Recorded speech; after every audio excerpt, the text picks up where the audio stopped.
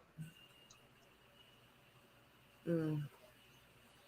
I say I didn't really focus on the faces so much because that could easily be edited, but I've focused on the voices that addressed her and how they addressed her. And what stood out the most to me was Sierra's, because hers was very inviting. It was, hey, oh, you're beautiful, this, that. I didn't hear a condescending tone behind it or anything. So I was like, Sierra's very secure in herself. I like that. I like that a lot, because when another beautiful woman walks in the room, and like I said, that's all it is. It's another beautiful woman walking in the room. I should be able to greet you and say, hey, sis, how you doing? Like, hi. It shouldn't be a problem. And some of these faces, even though it could be the timing of where they edited and pocketed, but like there's a picture that you just showed where I clearly could tell that was a scene where Lee was telling them, oh, we gonna share our men. That means that we all at the table. Some people's faces was looking crazy. So I could see where it's kind of like, yeah, you kind of didn't give me a warm welcome, but I don't feel like it wasn't received all the way around. Like all of these ladies was hating on her. I felt comfortable with a lot of them. Yeah, and sometimes on the dates, especially when you're seated, right? The cameramen, they have you framed, so they literally kind of tell you not to move, because if you move, you're gonna be out of frame. That, like, I used to complain about the guys like not getting up to hug the women during the dates, but then I remembered, they'll tell you not to get up because they may be in a position where the camera's set and they don't want to reset it, or they don't want to redo the lighting or something that you may have on your clothes. So I get it. Sometimes it's not that easy to just walk in, someone walking in, you get up out of the group table to give her hugs and open her up and open, greet people with open arms, you know. That's why I was listening to the voices to see how the voices greeted her.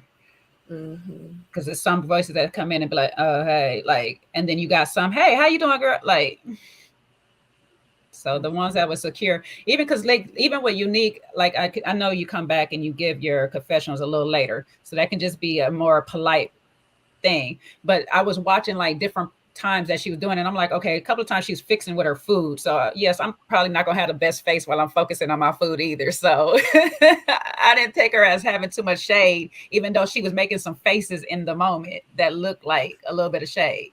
I was just like, okay, I'm just gonna take it that she's trying to eat right now. She ain't thinking about y'all. And she gonna give y'all, I'm not looking at the camera, I'm looking down. Like so What about you, Stacy?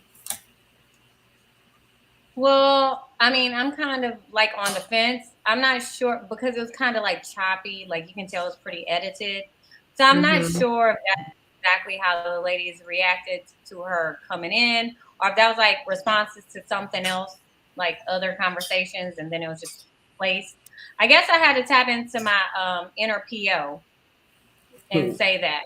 But I can appreciate Aries and Sierra being a little more welcoming. Absolutely. Yeah. I also feel like this is how I feel. Like I'm one of those people where sometimes I can wear my thoughts on my face. However, if I'm in a room full of women and we're all going for the same thing, we all playing spades, I'm not going to show you my hand. I'm not going to sit here and look bothered by you and give you the upper hand on me at all. So I think that if any of the women did respond like that, I feel like it's just like in poor taste for themselves and like what they want in life. Like you never give somebody one up on you. Don't do that.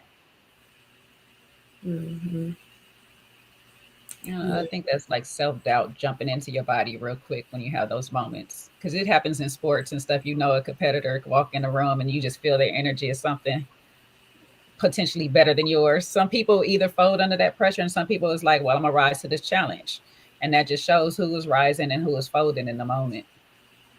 But see, if you're gonna fold in that moment, And if I was me of, I feel like if I was me in who I was in my previous life, I would have smiled and kept it cool and then got your man phone number Mhm.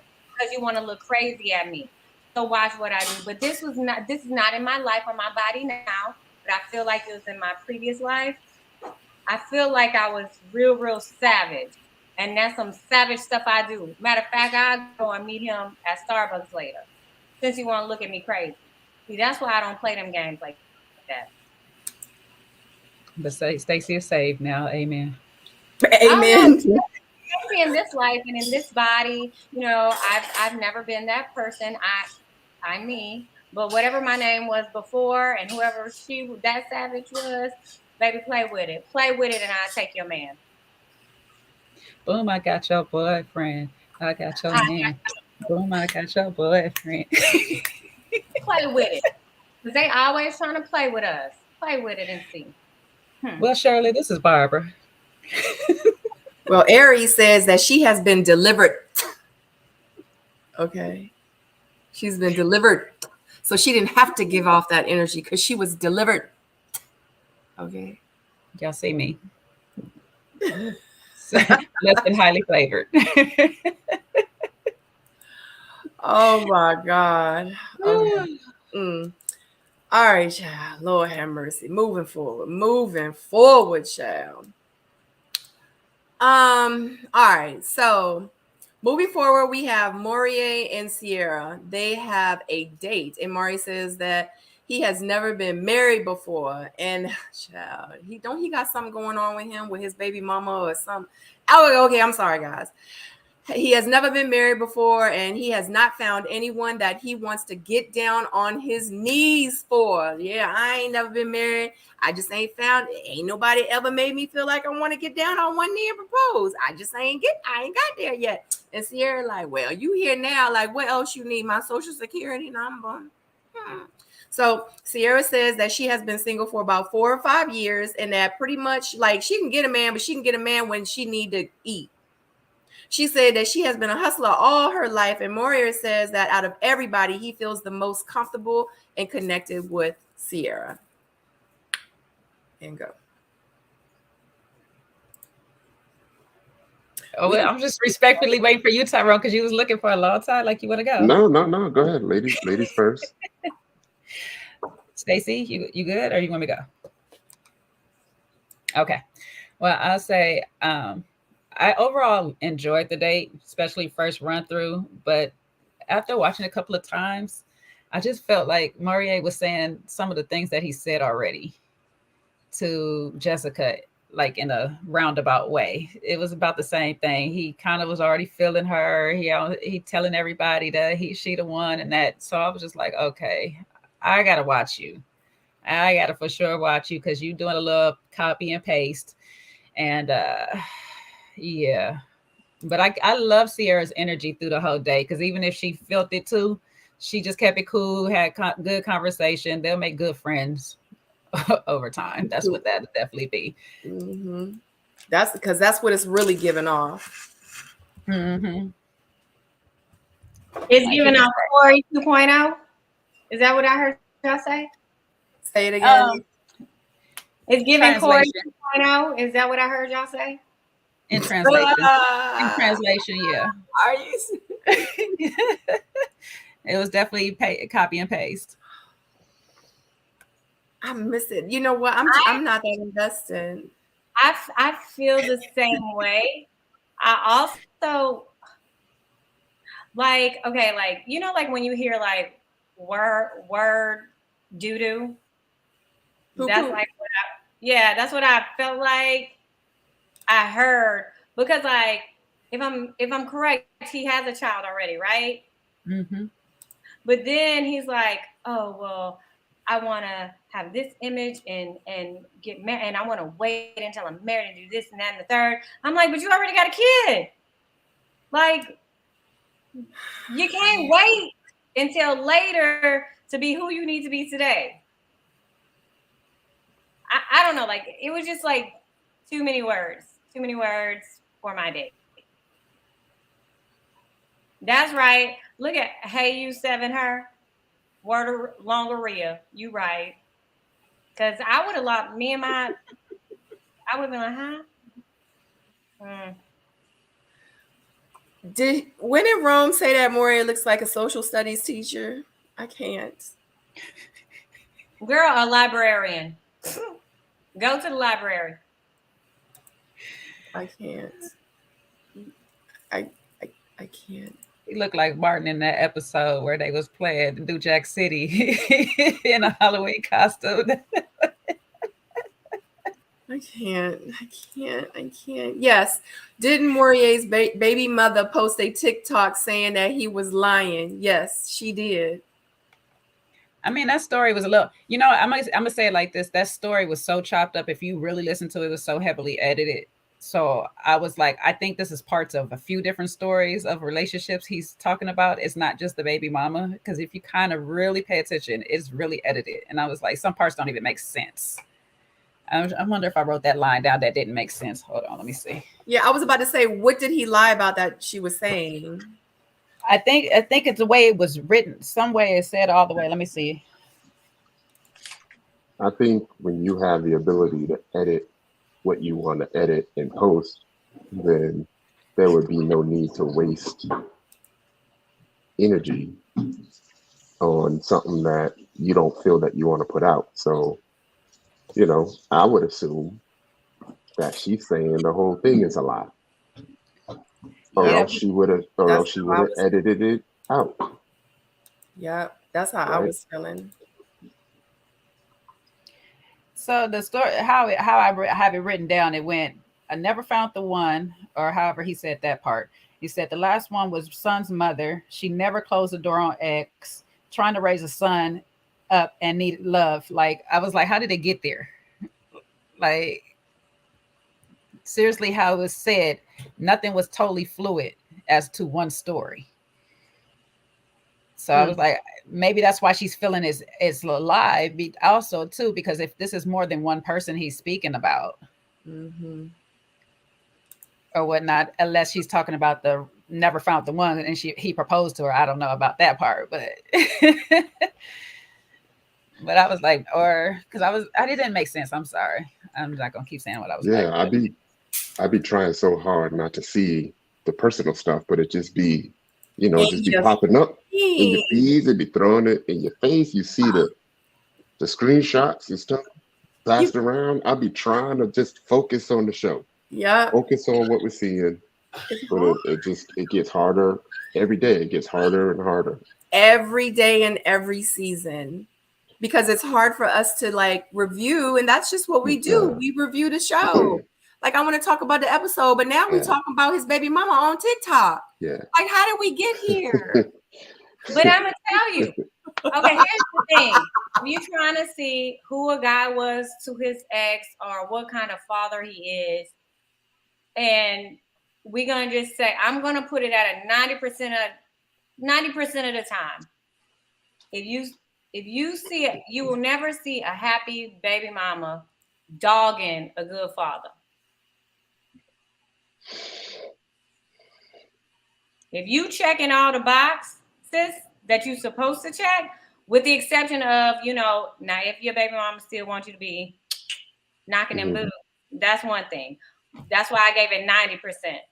But if you are doing what you need to do for your child and not making it hard for your baby mother or baby father, they ain't gonna have nothing to say about you. And they're not gonna hop on TikTok to put you on blast because they're gonna care about their kids' paramount happiness more so than their shafted feelings.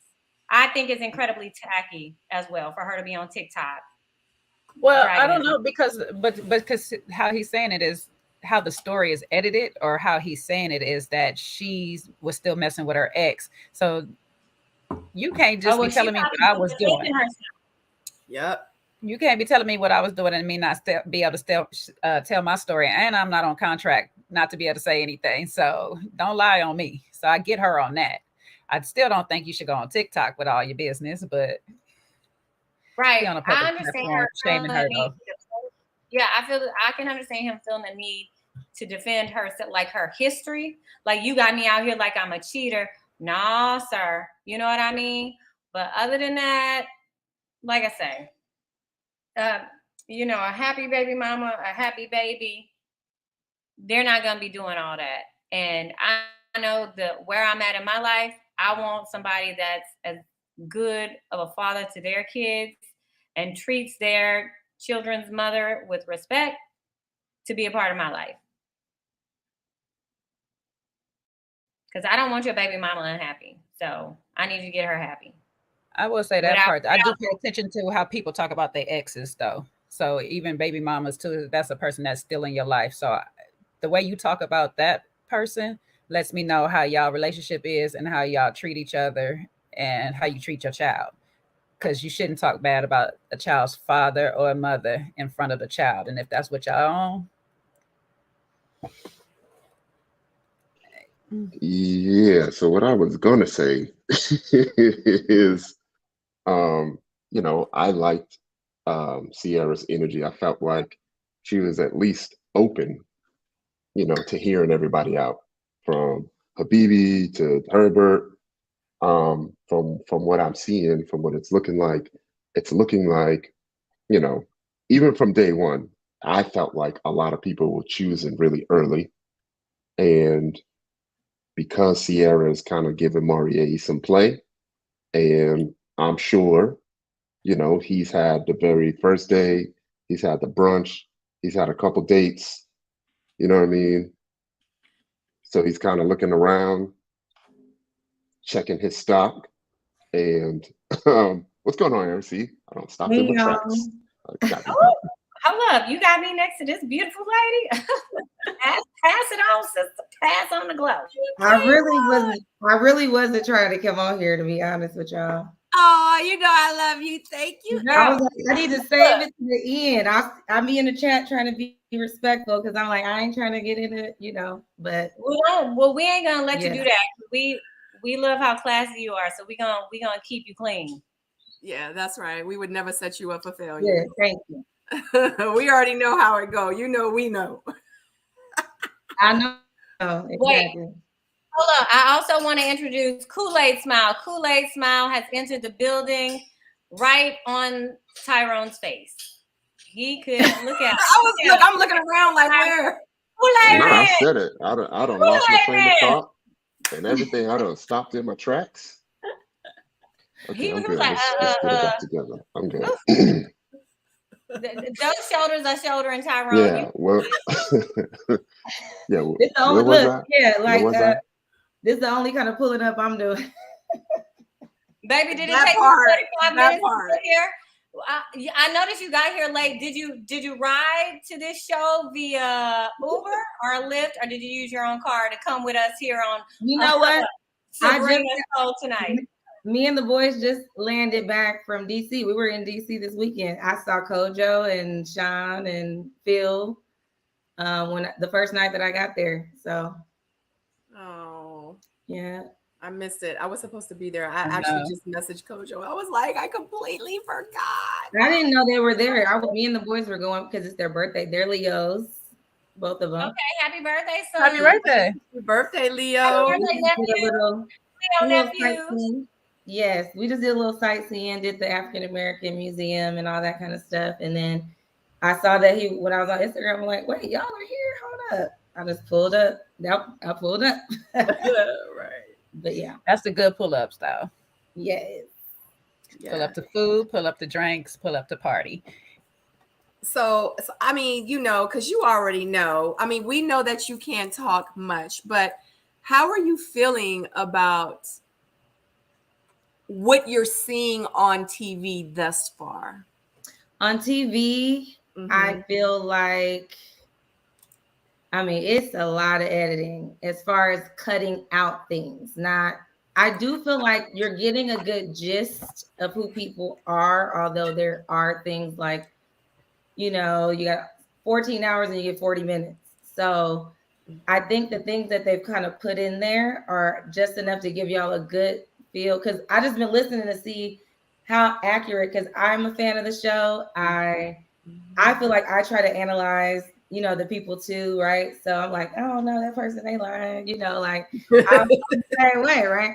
So obviously coming in and I'm like, okay, let me see who all these people are. Like who are, I know it's a game show as well as a dating show, right? So I feel like what they've shown on TV has given the just amount of right of, just the right amount of each person's personality, and like kind of how it really was in this experience with these people. So yes. In real life. I was gonna say this. I'm 44, so I've been around the world and I've been through in and out of girl groups and learned how to navigate that kind of space. So coming in, I knew that I'm not trying to be friends with these girls. I'm just gonna be cool and cordial with everyone.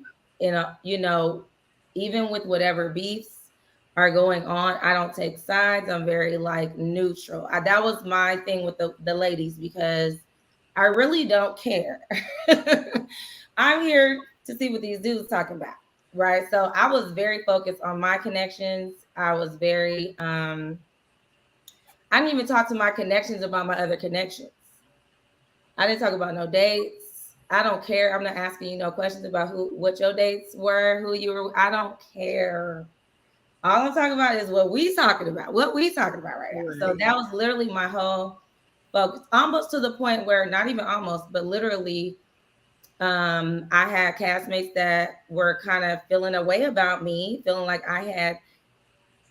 they felt like I had taken sides because I was being cool with everyone. And I'm like, first of all, I don't know none of y'all. So ain't no sides to take because I really don't even know who any of you are. So I'm going to be cautious regardless. I don't let people in my life easy. You don't just come in and be like, hey, girl, we're cool. We was on a show together. We friends. No, I don't know you. I need to vet you and see what type of person you are. So I don't do that. And I have very strong girl groups, multiple girl groups that have been around for a very long time.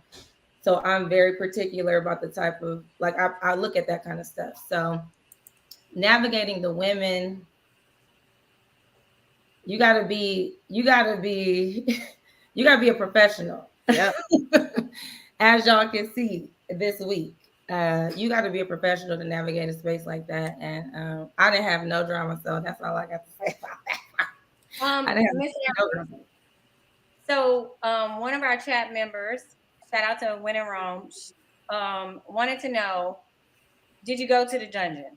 Did you see the dungeon? Heck no, no.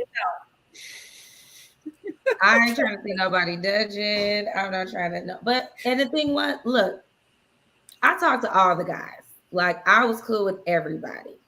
So even though Marvin and y'all don't see us on camera at all. We talked multiple times up to this point, and I was curious, just like everybody else. Like, so wait, what? Now how I go? Now what they be doing? Like just for giggles. You know what I'm saying? But I'm like, well. But we were just cool, So I was encouraging him to I'm like, be yourself, because if you ain't, you're gonna be mad after this, if somebody don't accept you for who you are. So if that's your thing, then put Right. it And out it's there. nothing wrong with being curious, because I would want to know too. I would be asking a lot of questions. It don't mean that this is my man, but I'm curious. I ain't never met nobody that had a dungeon before. I got But questions. let me say this about Marvin. Marvin is very smart. He has a whole other day job that people don't even know about. Like he's in sales. He's a nerd. He builds 3D model costume like things. Like he has a whole other life. I don't know. I didn't talk to him a lot during, as far as at this point in what y'all are seeing. I'm talking to other. I'm not about to waste my time with somebody who I know I'm not. You know what I'm saying? But if I'm driving to an appointment and he calls, I'm gonna talk on the phone just to be like, so what's been going on? I'm talking. So can I ask you this? I don't know what he was saying to them people. I didn't hear about the worship and all that stuff. I'm watching it. Hey, let me ask you this. So when we first started tonight, we were talking about this foolery, these lives, this back and forth. Let me ask you this question as safe as possible. Are you aware of anybody that has boyfriends and other relationships, or people who might be swaying to the non-woman side? Was that your experience? Okay, let me just. Yeah, it was a lot going on. I could tell you that I don't know personally anyone that was like, what, this person is doing that. Like, there was none of that discovery that came out during the show. So if that is the case, that's something that it wasn't on my radar or in my algorithm. I'll put it like that. So Baby, I but don't. I think that I really just think that some of this language that was being used and just the energy is because when you get mad, you're just like, you might just be saying a lot of stuff. So I don't know. I don't know. I honestly, I had all this was like, what? When I'm looking at it too, I was like, ooh, what? I don't know. It was not a known, none of that is something that's known, I think, to okay, anybody. so as safely as you can answer this as possible, right? Was it like this type of beef, like this type of like combustion, you know, with throughout your filming, like with the different women? Was it like this the whole time, or is this just for show right now? No, it was pretty much the whole time. Okay. Yes.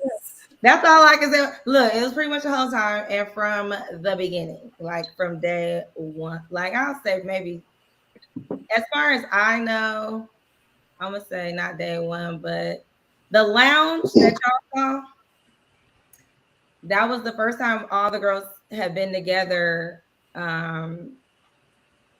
And honestly, we didn't really talk I didn't really talk to none of these women at the mansion. Because why? For what? Right. I gotta get all, you know what I'm saying? I'm like, and Quentin and Mario were the last two guys that. Uh-oh. I think she froze. I thought it was me. I was like, damn. Ooh, my internet ain't tripping tonight. Yeah.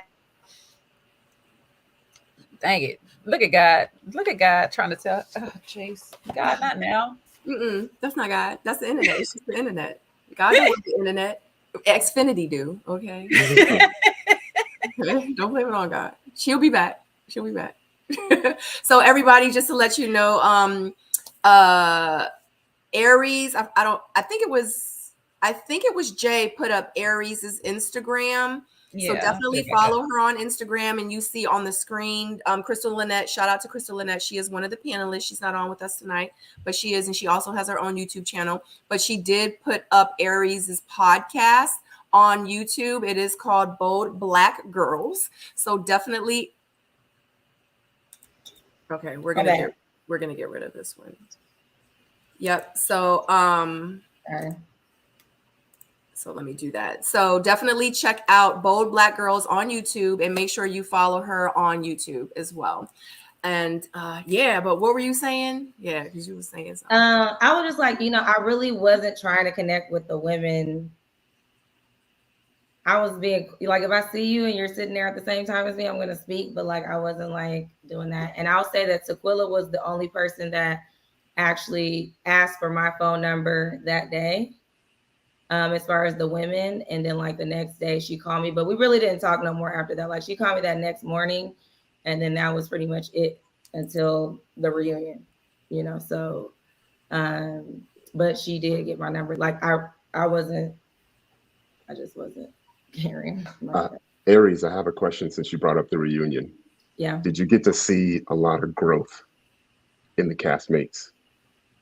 Okay, say no more. Like I heard that the reunion was bad. Is it as bad as people is saying that it's bad? Was it really that bad? Yeah. Oh my God. It was pretty bad. And I was ready to go so bad because oh my God, yeah, it was just, and it's a trip because obviously, and y'all know this, because when you're filming your life in this experience. Exactly. These dates I have never seen. I may have heard a little peep here and there about something if something happened, but I'm like, what? like, so now that I'm watching and I see like Phil and Sequilla and like all this stuff that happened, I didn't know none of the, like the day with Red and the girl, like all this is like, what? Okay, so this is where some energy was coming from for different places. Like I had no dots to connect. So you just walk into a place and then it's like, and you're like, why are they mad at each other?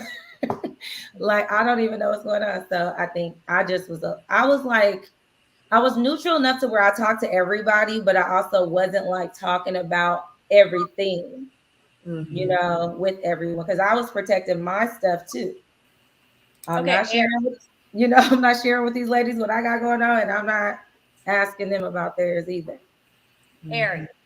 Okay, so this is a safe question because it's already happened and Tequila has, left this show. And so with all the drama that's going on, I don't think we'll be able to, circle back around to this. So in the ladies' lounge that day, when the Janelle Tequila happened, was Tequila provoked or did it just come out of nowhere?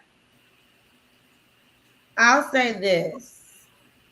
Before we got in the lounge, so just to set the scene again, the only time I've seen these women is the mansion mixer and the brunch. And then when I had the date at my house, Jessica and Sierra, that's it. So I didn't really, those were the only two girls that I like spent time around. The brunch, I did not talk to these girls. Mansion mixer didn't really talk to them like that. We just kind of in passing or whatever. So when we get to the actual place where the lounge is happening, it's the first day, we're all together. And there was an obvious tension already. Like before we even got up to go film. So we were sitting there, it was like, and I'm sitting there like, something's happening that I don't know, like it was some tension there.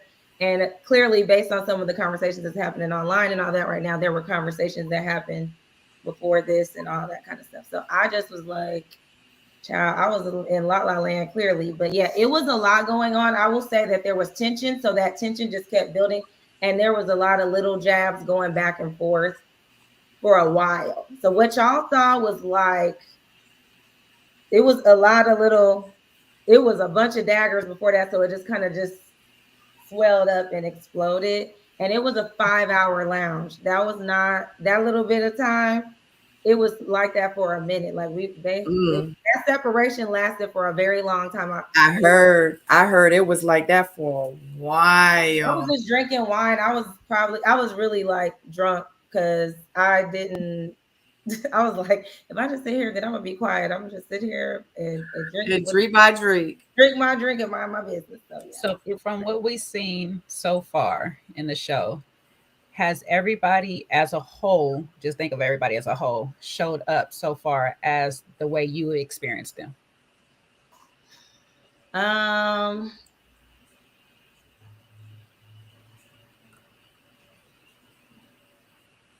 Pretty much. I mean, I think it grows over time. Like you'll start seeing more of people's personalities as we continue to go on. Because like even with me, like I didn't get a date for a very long time as far as like a one-on-one date. So like I'm not in a lot of the scenes right now, because it took a while. Like I was asking for dates and I was just like, can I get a date with this person? I want to go on a date with this person. And they would be like, where is it at? So yep. I feel like this season they were trying to get some dates, like just trying to get everybody to talk to everybody, because there were things where it's like, well, why don't you have a connection with this person? I never talked to them. I don't know. We don't talk, I never talked to them. They're like, okay. So they wanted to make sure everybody had a chance to actually meet everyone and have some kind of time with everyone. They were picking up on who had certain connections, but it was just like, let's try to make sure that there's no excuses. So like Tommy's Choice, it was like, okay, these are people y'all have not said y'all had connections with or y'all talked to or spent any time with. So we're going to put these dates together. And there were dates they didn't show with other people that they haven't shown yet. They might show them later. I don't know. But there were other dates that were part of that didn't get there. If they have not showed it yet, with the storyline and where it recorded, and if they've already shown stuff after that date that y'all had and they didn't show it, they're not going to show it. Okay, so well, they ain't gonna show it. They're not. I think that's pretty. I think your experience is pretty consistent. I know for me, for a fact, like everybody when they're asking you, Stacy, who do you want to go on a date with? Like who's your top? Like who do you really want to spend some time with? Like with the exception of I feel like who I feel like they wanted me to enjoy. I feel like I didn't get dates with any of the people I actually requested. Me too. Was that your experience as well, Ty and Sabrina? With each other, actually. Yeah. Y'all, Right. Like me and Tyrone, we had this whole Korean connection thing because he served in the military in Korea and I was born in Korea. I mean, it kind of made sense. So we wanted to go on a date and eat Korean food. And when my date popped up, that was Korean food. It was Sean. I was like, what happened? I was like, what's that song again? What's that Korean song again? Who sang the song? he sang this. I remember that. Who sang that song? Come on, It's Kool-Aid. actually a popular song. It's a popular song in Korea. Basically, it translates to sometimes I live life like an idiot. Can you give it to us in Korean real quick? No. Let these sing it to No, Aries. it's 난처럼 바보처럼 살았군요. It's a very, yeah. I would have ordered in Korean and everything. It would have been a good hit. But I'm the most boring cast member, so y'all know. Y'all honey, but you know what? You You're are not gonna get a lot most of me. loved. Everybody loved, They especially on my channel. I can't speak for nobody else's channel, but on this channel, everybody loves you here. You are very popular over here. And we appreciate you for always being in the chat, being supportive. We appreciate you being on show on national TV and handling yourself as the woman and classy that you are, the queen that you are, honey, giving body and smile. Okay. Y'all gotta know this though. This is growth. Okay. I have evolved into this. Like this is probably the last 10 years of my life, really just being like, okay, like this is the ultimate. It's like when you play video games and you get to the boss, that you gotta like. I was like, this was the boss right here. You gotta okay, so this is prior. This is application prior or after the show recorded? No, because are we gonna get disappointed? No, I'm consistent. Okay, because I can't take too many disappointments in one season. Okay, like I'm consistent. I stay consistent. Here you go. I got 2 kids. I have a professional career. I have things that I care about. So yes. I'm not gonna show my ass on TV. That's not happening. My mama would live right around the corner. She would be right here, ready to get me. So no, I'm not gonna do that. Yeah. Yeah. Absolutely. And I live for it because I was just like you at one time. So it's like I completely understand. And I was on, okay, so she just mentioned the show Love on Stage. So that show is on an app. So it's a Kev on Stage Studios app show. So unless you're a subscriber to their app, you wouldn't know about the show or nothing. But it's a virtual dating show that happened during like COVID. Mm-hmm. So it's like how I'm on with y'all. This is how our dates would be on StreamYard. And you do like 3 dates. And then you meet in person in LA and decide if you want to continue date the person. That's basically the show. Well, the person they matched me with, because you only get one person. That's it. The audience votes. So they vote for who you're going to be on the date. Who's your person? It was a Manosphere, Red Pill, Kevin Samuels dude. She said red pill. Whatever all those things are called. So it was from the gate a disaster. And so I just had to so that was my preliminary test of like, can I because I really wanted to just slam the computer down a couple. I'm not doing this. This is crazy. So yeah, so that was just like a baby step into what I'm dealing with right now. So April Gaines wants to know, you're watching the show like us in real time. Were you surprised at any of your edits? I mean, it's just clips of things that actually happened. So, the funny one that went around was me talking to Red when he asked me, was he attractive? And I will say that, like, we had talked, it was other stuff we talked about before that particular comment, right? But that was my reaction for real, because I was caught off guard. Like, why are you asking me this? You know what I'm saying? Like, don't ask me that. Like, don't ever ask that. That's not good. So yeah, it just, and I don't want to embarrass anybody on national TV either. Like, I'm not gonna say, you know what I mean? Like, I'm not gonna be mean.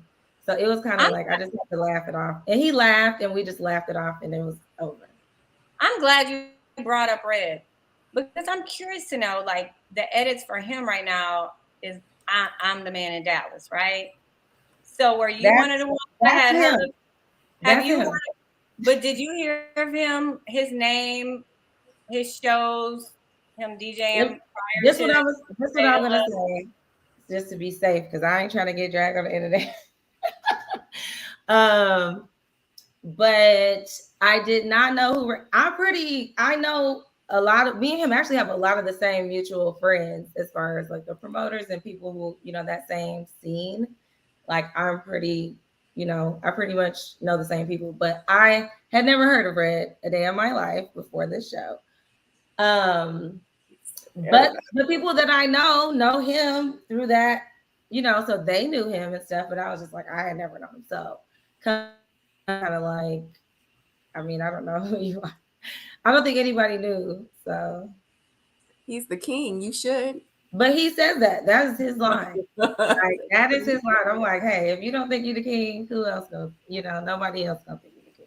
So, like, one of the critiques on this last show's episode of the women, like, they said Red, and I forgot, one of y'all can remind me, another guy was always talking about what they do, like leading with a resume. Did you get that? Was that your experience, or was that like, you think that might have been an edit? I don't know who the other person was. I think Christopher.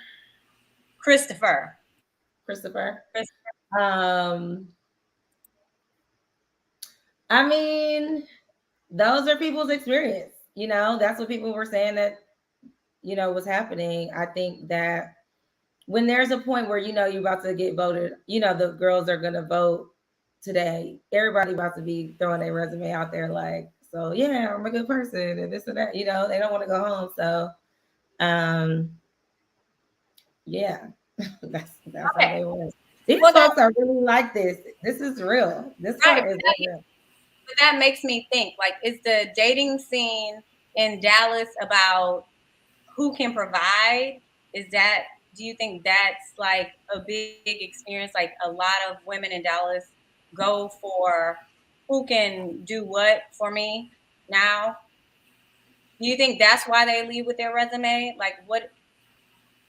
No, I think it's the dynamic of the show, really. But I'm put an asterisk near that, because there are a lot of guys that do that, and they feel like they don't know their own value, child. That's the sad part.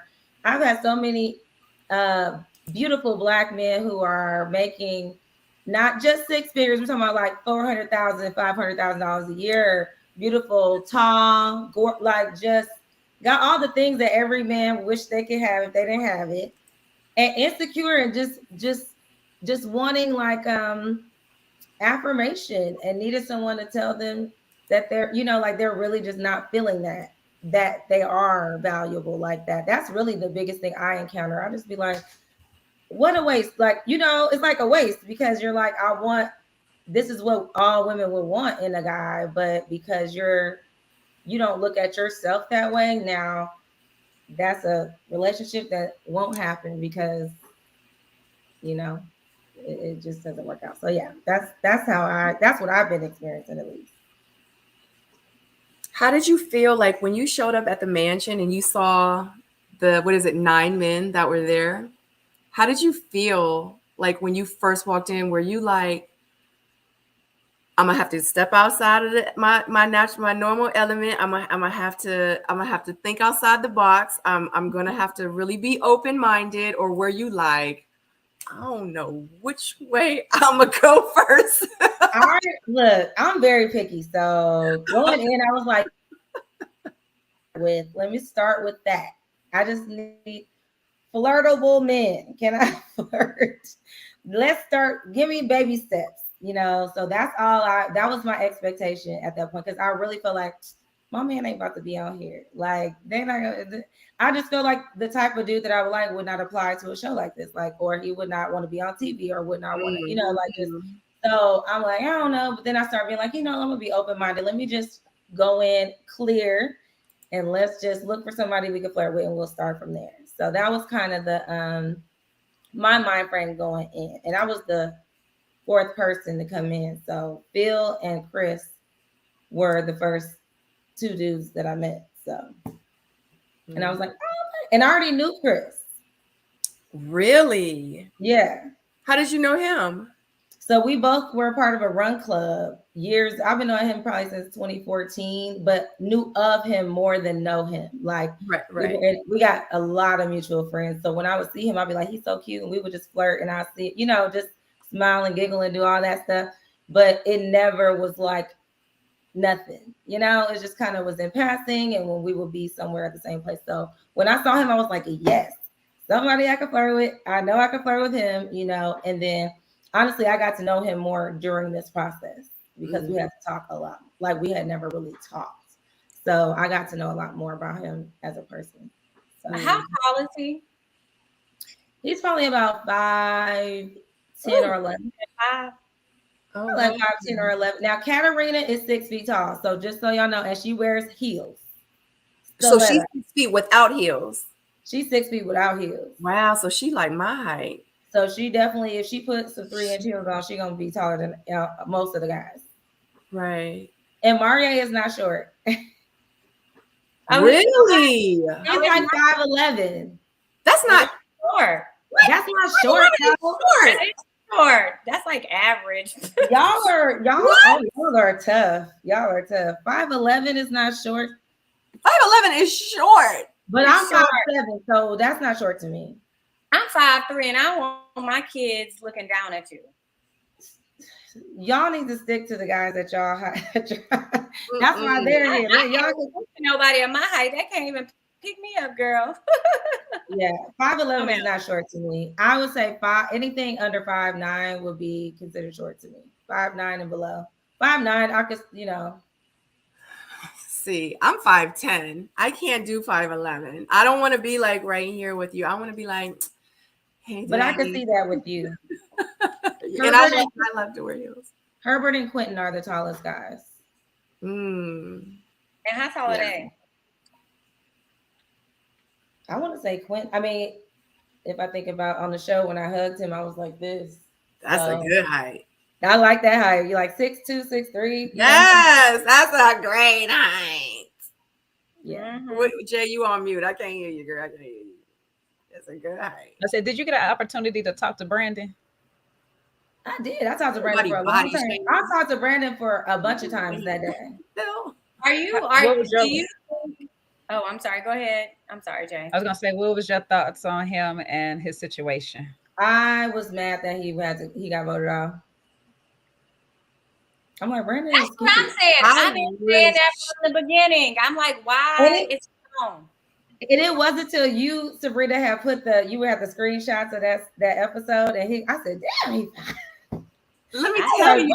I don't remember him looking that far. I know he was cute, but I don't remember that. Brandon is handsome. I saw it from the same thing. And his beard. He deserved more of a chance than Habibi did. I just don't understand. I'm like, are y'all tripping right now? I don't know. The man's nails was clean and he had all his own teeth. Okay. Right. I don't know what I don't even want to say, because I was not happy with that vote. I was like, what? And then other people, when I started talking to the other ladies, because I had not talked to them, I don't know what their thoughts were about him. I'm coming from a woman who's been divorced. I got 2 kids. I'm thinking, what a good job. He went back to work it out. Like, that's admirable. Like, you were trying to stick to it. You know, the 4 Family. kids was a little. My issue was he had 4 kids and they're young, and I was like, Hold I up, really, well, you know. we can't breeze past the part where Jay said something with all his teeth, because I swear I kept getting glimpses of this one person who I feel like is missing a side tooth, but I'm gonna just let that one go. Now Stacy gonna have me in everybody's mouth. Look, Pause. I just thought about how that came out. Look at it. I swear somebody it's to the back. It's like right. So that, look, I figured it's gonna be somewhere in this area. I've probably seen it already. I'm gonna check. It's that root canal. It's like the root canal one where you're like, if I smile, you might not be able to see it. So I don't know if I want to spend this $1,200 just to put that tooth there. But I did see that. My bad. Y'all will know on that lounge when they came back after the fight, and y'all had Lord, that was me. That's all I kept saying all this whole time. Like, Lord, there's too much going on. But yes, I did not want Brandon to go. I really was. I felt like he at least needed another. You know, let's a little bit more. I didn't know about the 6-month thing, but according to Brandon, he had been separated. So for like a year and a half or something like that. I'm like, well, you left out some very pertinent information. That's what I was saying. Back here, you know, right? Like we don't know. Like they didn't even give him a chance to even hear his story. Like he was being too honest. Yeah, well, I felt like he wasn't being honest enough. I felt like he was telling the bullet points when in real life his bullet points were important, but it was so much more substance with those bullet points that he should have shared. So it's kind of like that situation. Make it make sense, you know what I mean? Or those kind of situations, okay, you're divorced for 6 months and you're on a dating show. Like, I don't know, me, the type of woman that I am, I would have been like, so you've been divorced for 6 months. Like, what made you, like, do you feel like that you're ready? I mean, I already slid into that's what I was asking. So I could be like, can I interview you? Like, I got questions, but I feel like every time I talked to him, it was like another thing that would kind of like, I'd be like, wait, what? You know, like it was something different. So I don't know. I think a lot of the ladies don't have children. Really, I'm probably the only one that has kids, I think. Oh, Unique. She has some kids too. That's what I said. I said a lot of the women here don't have kids because, like, if you had kids, you would know. Like it's not such a big deal, especially in Texas, that they ain't about to take all your money because this is a man-friendly state. They ain't about to take all your money on child support. Let's start there. Trust me, I do it all. What's up, P.O.? How are you? Thank you for joining us. What up? How y'all doing? What's up, chat? Yeah, thanks for joining. Y'all. Oh yeah. I see all that. Yeah, all of that. I was just alone in the building. We got Kool-Aid Man. We got Kool-Aid Smile. We got 850 and expensive cologne. P.O. I can tell you smelling good from over here. Yeah. Yo, hey Ty, I'm sorry, bro. I mean, all of that. That's all good, man. Feminine energy. I know you know. Trying to hang in there. I'm good. Yeah. Regular Tuesday night, you know. Yeah, man. What up, Aries? Hello. You can handle this juggle, Tyrone. You can handle this juggle. I'm good. Yeah. So, Aries, do you know who P.O. is? Yes, I know. He delivers. What's going on?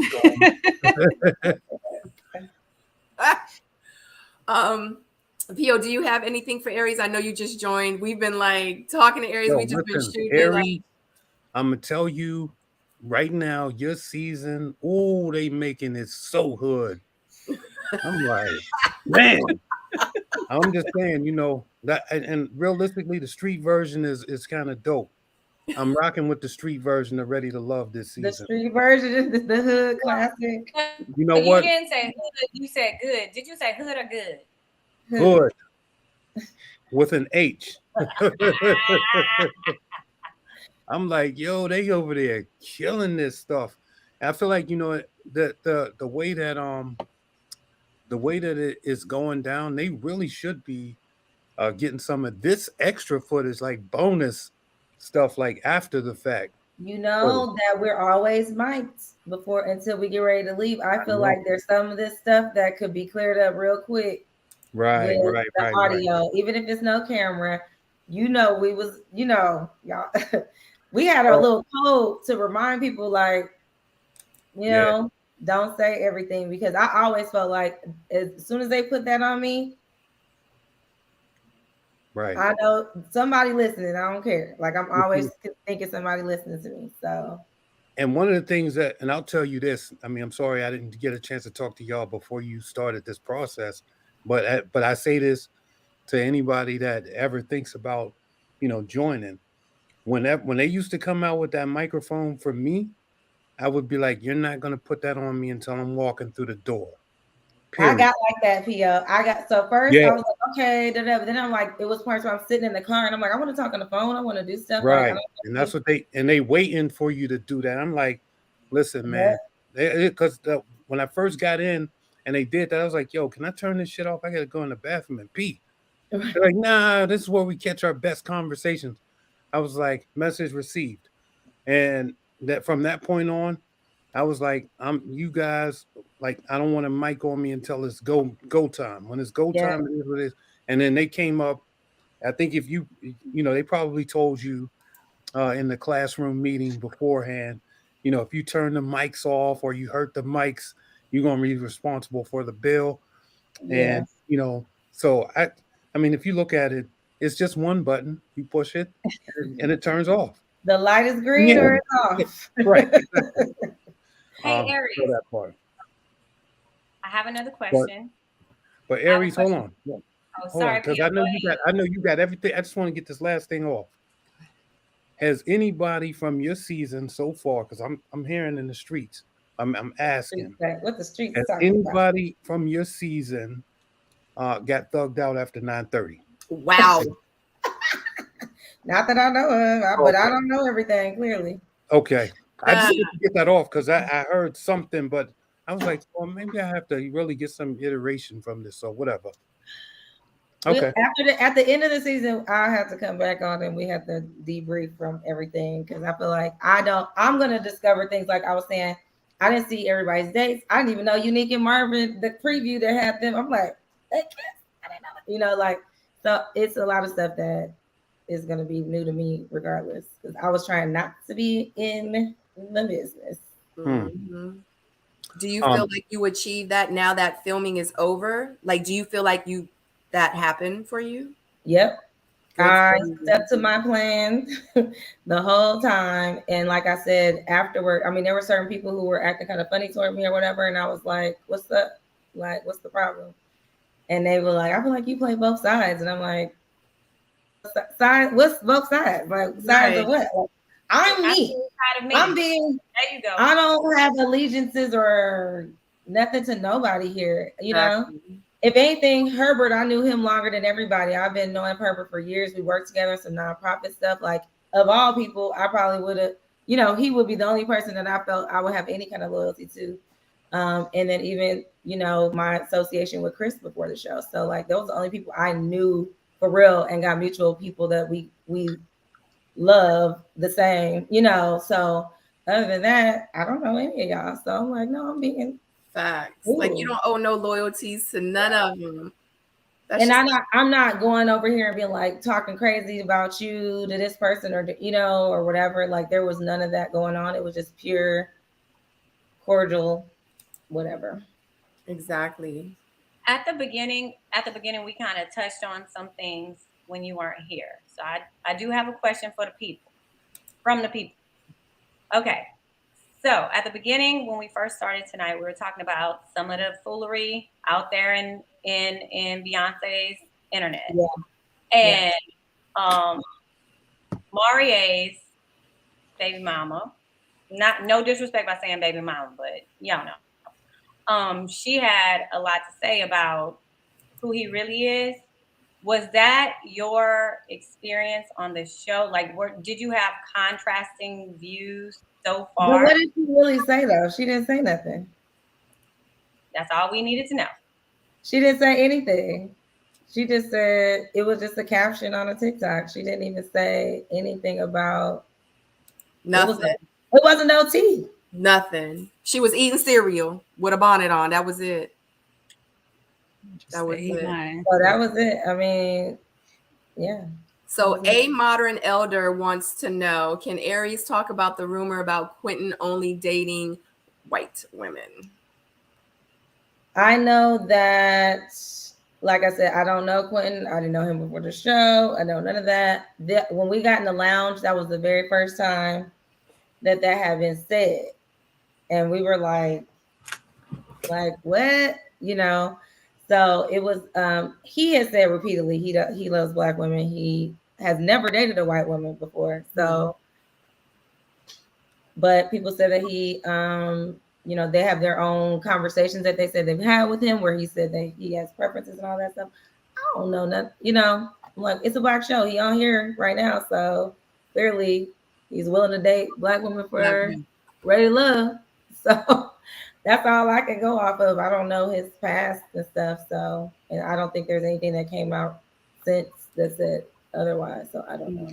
Not him having a preference, but that goes all the way down to being a white, like anti-Black women. Like curvy women. I like tall women. I like long legs. That's preferences. It's not necessarily which I joked with him on his Instagram the other day, probably like 2 weeks ago, where he had posted something, was like asking me questions and stuff, and I was like, do you hate Black women? And he reposted it, you know, and he's, you know, pro Black women, it's according to him. So I can only go off what he is saying. I don't know nothing otherwise. So Kiki would like to know, can you give Stacy, can you give your experience regarding any colorism? And then we'll go with Stacy. That was the first time I heard that as well. Because everybody's brown. Like there's only like am I light skinned? I'm not light skinned. I'm brown. I was getting ready to say, because I'm like I'm brown. I'm brown.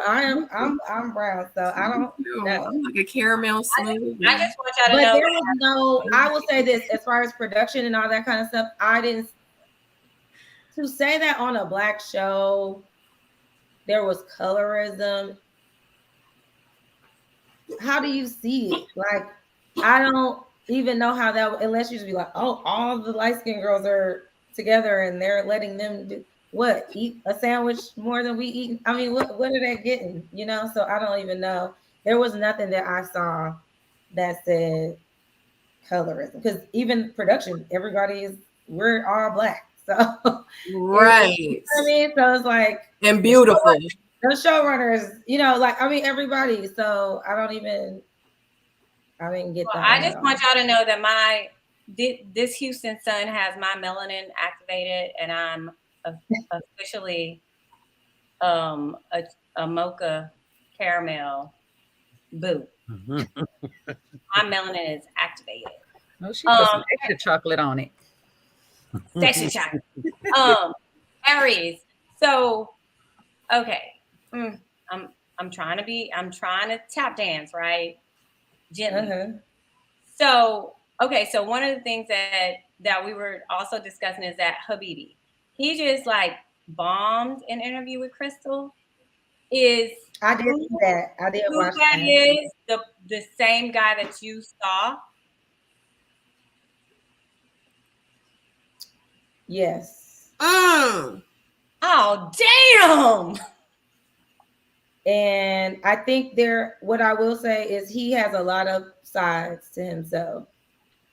I met him initially when he came into the Mansion Mixer. When he said he was like 33, I was already kind of like, you know, anyways, I was just like, I'm not really trying to check for no young dudes like that. I mean, Quentin is, you see what he looked like. So I was like, well, let me see. But he's very mature as well. So I feel like with Habibi, we just didn't connect because it was very obvious our age difference. And when he found out how old I was, he was just like, what? 43? And but he has a way that he will just say things off. Like, you know how they'll stop y'all, be like, no, you know, hold so we could do this thing, like no talking. We want to do something with the mics or something like that. Everybody be quiet. No, he's like saying stuff. So it could be he just, it's all kind of stuff that he would say. So he's very eclectic. I'll say that. But I steered clear of him for the most part, because I just was like, all right, it wasn't connecting for me. Um, he tried to get my number, but I didn't give it to him. So it's a possible chance that there's a recording out there of him saying what Janelle said he said. That's what you're saying. If That's they were what- mics, then I'm assuming that they were, because that was the time when we were filming. So I mean, we were about to film, so everybody was mic'd. Before we walk in that mansion, we're mic'd. So I would assume that everybody's mic was on, right? Yeah, I just gotta say about Habibi. You know, I watched that whole Crystal XO, whatever that was, and I felt two ways about him. I felt embarrassed for him. I felt a little bit sorry, Mm. and then I also felt that, you know, the brother is truly lost. You know, and I think there's a part of him that needs to be found, like, you know, and he needs to work through that with somebody that has sense, right? Um, you know, when you articulate your words in a way that's so vulgar, right? And you can't even have it, like I heard him say on Crystal XO, you know, um, he learned how to treat a lady or whatever, but at the same time, you know, you're on there talking about how you just wanted to have, and I'm being very gentle by saying oral sex with, or having oral sex performed on you or whatever, and you speak that type of vulgarity in the presence of a woman shortly after you say you've just learned how to treat a lady, is telling about who you are as a man. And so, you know, unfortunately, he's allowed himself to go on one of the largest theaters in America, which is national TV, um, to be that sort of character, right?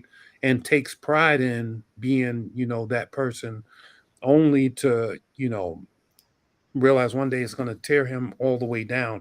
And that is going to prevent his progress if he has larger opportunities, because people will look at that video, they will dig that video up, that video will resurface, and that may cancel out some of the opportunities that the brother might have. I mean, from what I understand, he's a pretty decent musician. So what happens when somebody wants to put you on a bigger stage, and then you kind of discount yourself by doing things like that. So I mean, it's sad, but it is what it is. And I think that when I watched the interview, I was like, how did he get on the show? Like, I felt like he was a character. He's always been a character in my mind, like the way that he came in, just very trying to entertain, get attention, stuff like that. So for me, I'm anti that regardless. So like, I don't like guys that are trying to entertain.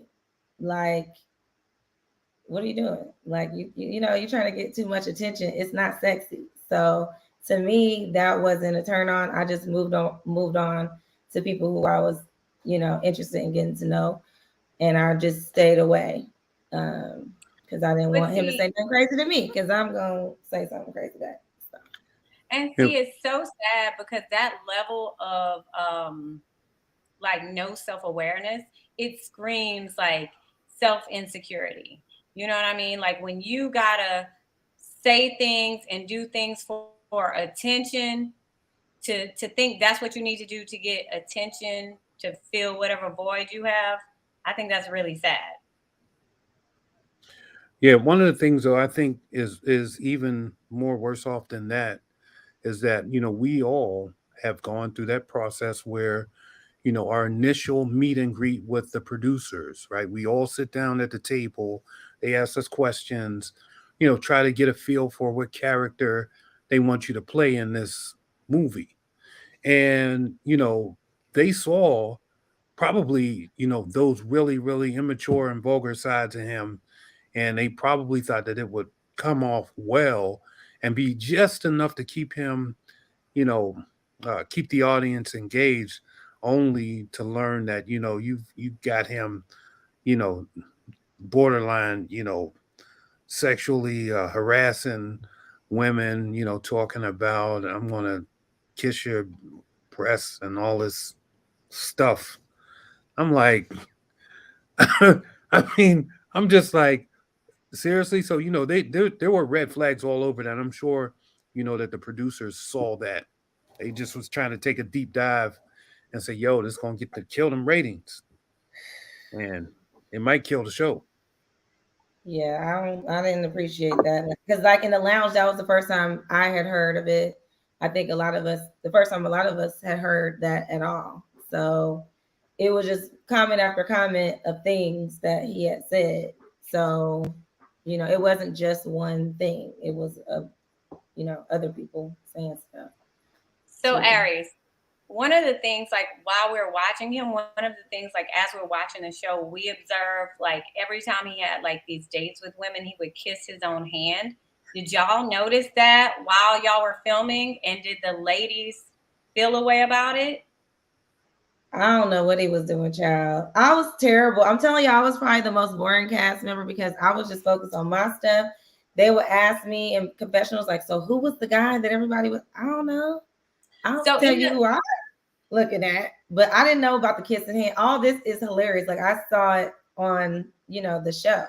So I never even heard of it until that never came up in the ladies' lounge because, like, me as the southerner here, I was clutching my pearl. I was like, what are you? I was trying to look for a way to be like, but who would have okay, brought it up?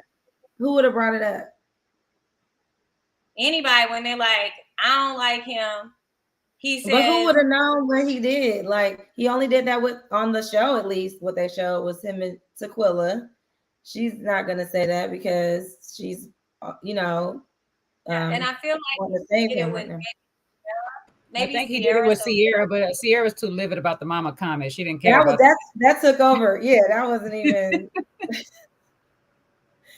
That was a way bigger, statement than the hand kissing thing.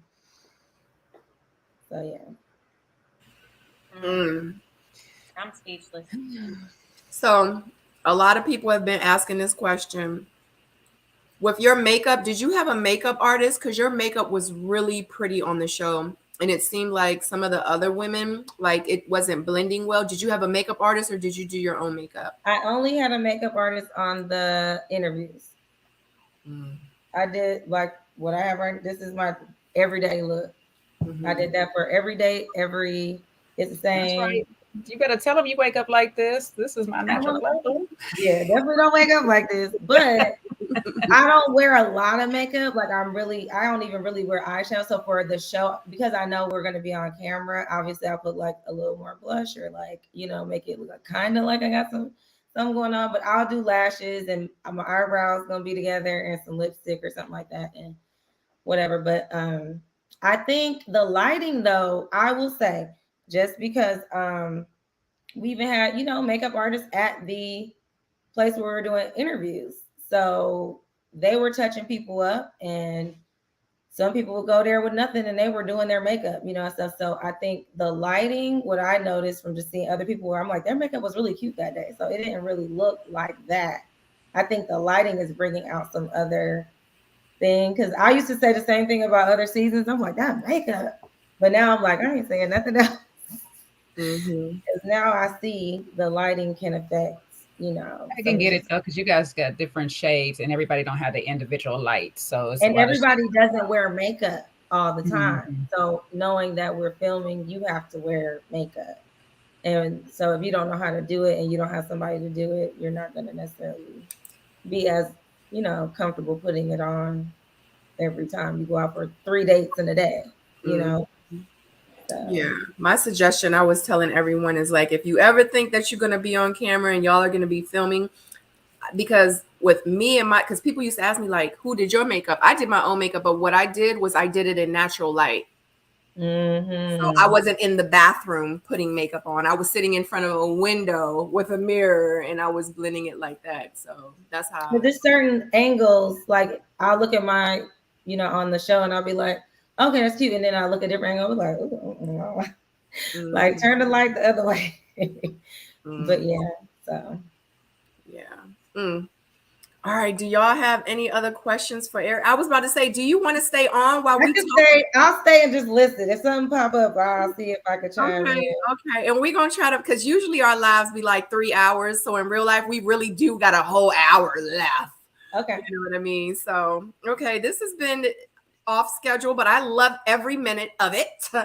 Okay. So we just gonna jump right back into it. I know we were talking about Murray and Sierra. Red and Lee, they meet for a meal, and Red talks about who he is and like what he do, where he come from, how he came from it, what he about to go do after he do this, and then yeah, he talks about everything about Red, and it looks like that he actually is really really boring. Like Lee is bored by it, and she's like, wait a minute, what? So she just really wasn't feeling it. What he does, and Lee says, like, from the conversation, it feels like that he is like she's in class. Like she's like, golly, like everybody was saying, like, you funny and you a comedian. Like they got that, but I'm not getting that. And he like, for real? Well, but this is me. So yeah, like obviously, like she not my person. So I need to go find somebody that's trying to be at home watching movies and just want the real Red. That's what I would, because obviously this she not it. So how y'all feel about that episode? That was my breakdown. I guess let me Let me just say prepare this for the one thing. day. I'm Okay, just go gonna ahead. add one thing. I'm gonna let you go, but I'm just gonna add this one thing. And not until probably later, like after the show, I think on the what he was showing when there's a group, what Red shows when there are more than one other person is a different type of personality. When you're one on one, you're like, wow, like this is actually like you got a lot of good stuff to talk about here, but it's not something that comes out in a setting of people, with more than one. And I didn't know that because I really didn't talk to him that much. But after, when we would have to go do little things, I was like, why you weren't doing this? like you should have been doing this. So anyway, I just add that. So I'll say this. I know I'm gonna probably get some shade for parts of what I say, but having comedian friends, I do understand there is two sides. There's the performance side and there's the chill side. So I get that.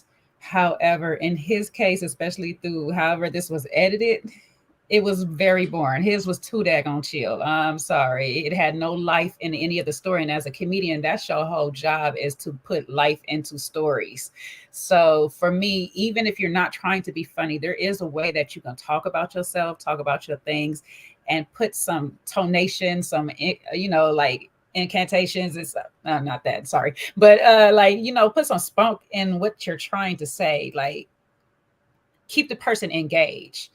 And I just wasn't engaged. And that's why that whole scene went the way it did with the music and everything at the end, because that conversation just was not engaging. It didn't invite her to ask more conversation. And in his defense, Lee is a little bit boring. I'm sorry, because there's some questions that could be asked through some of the things to help boost his conversation further along.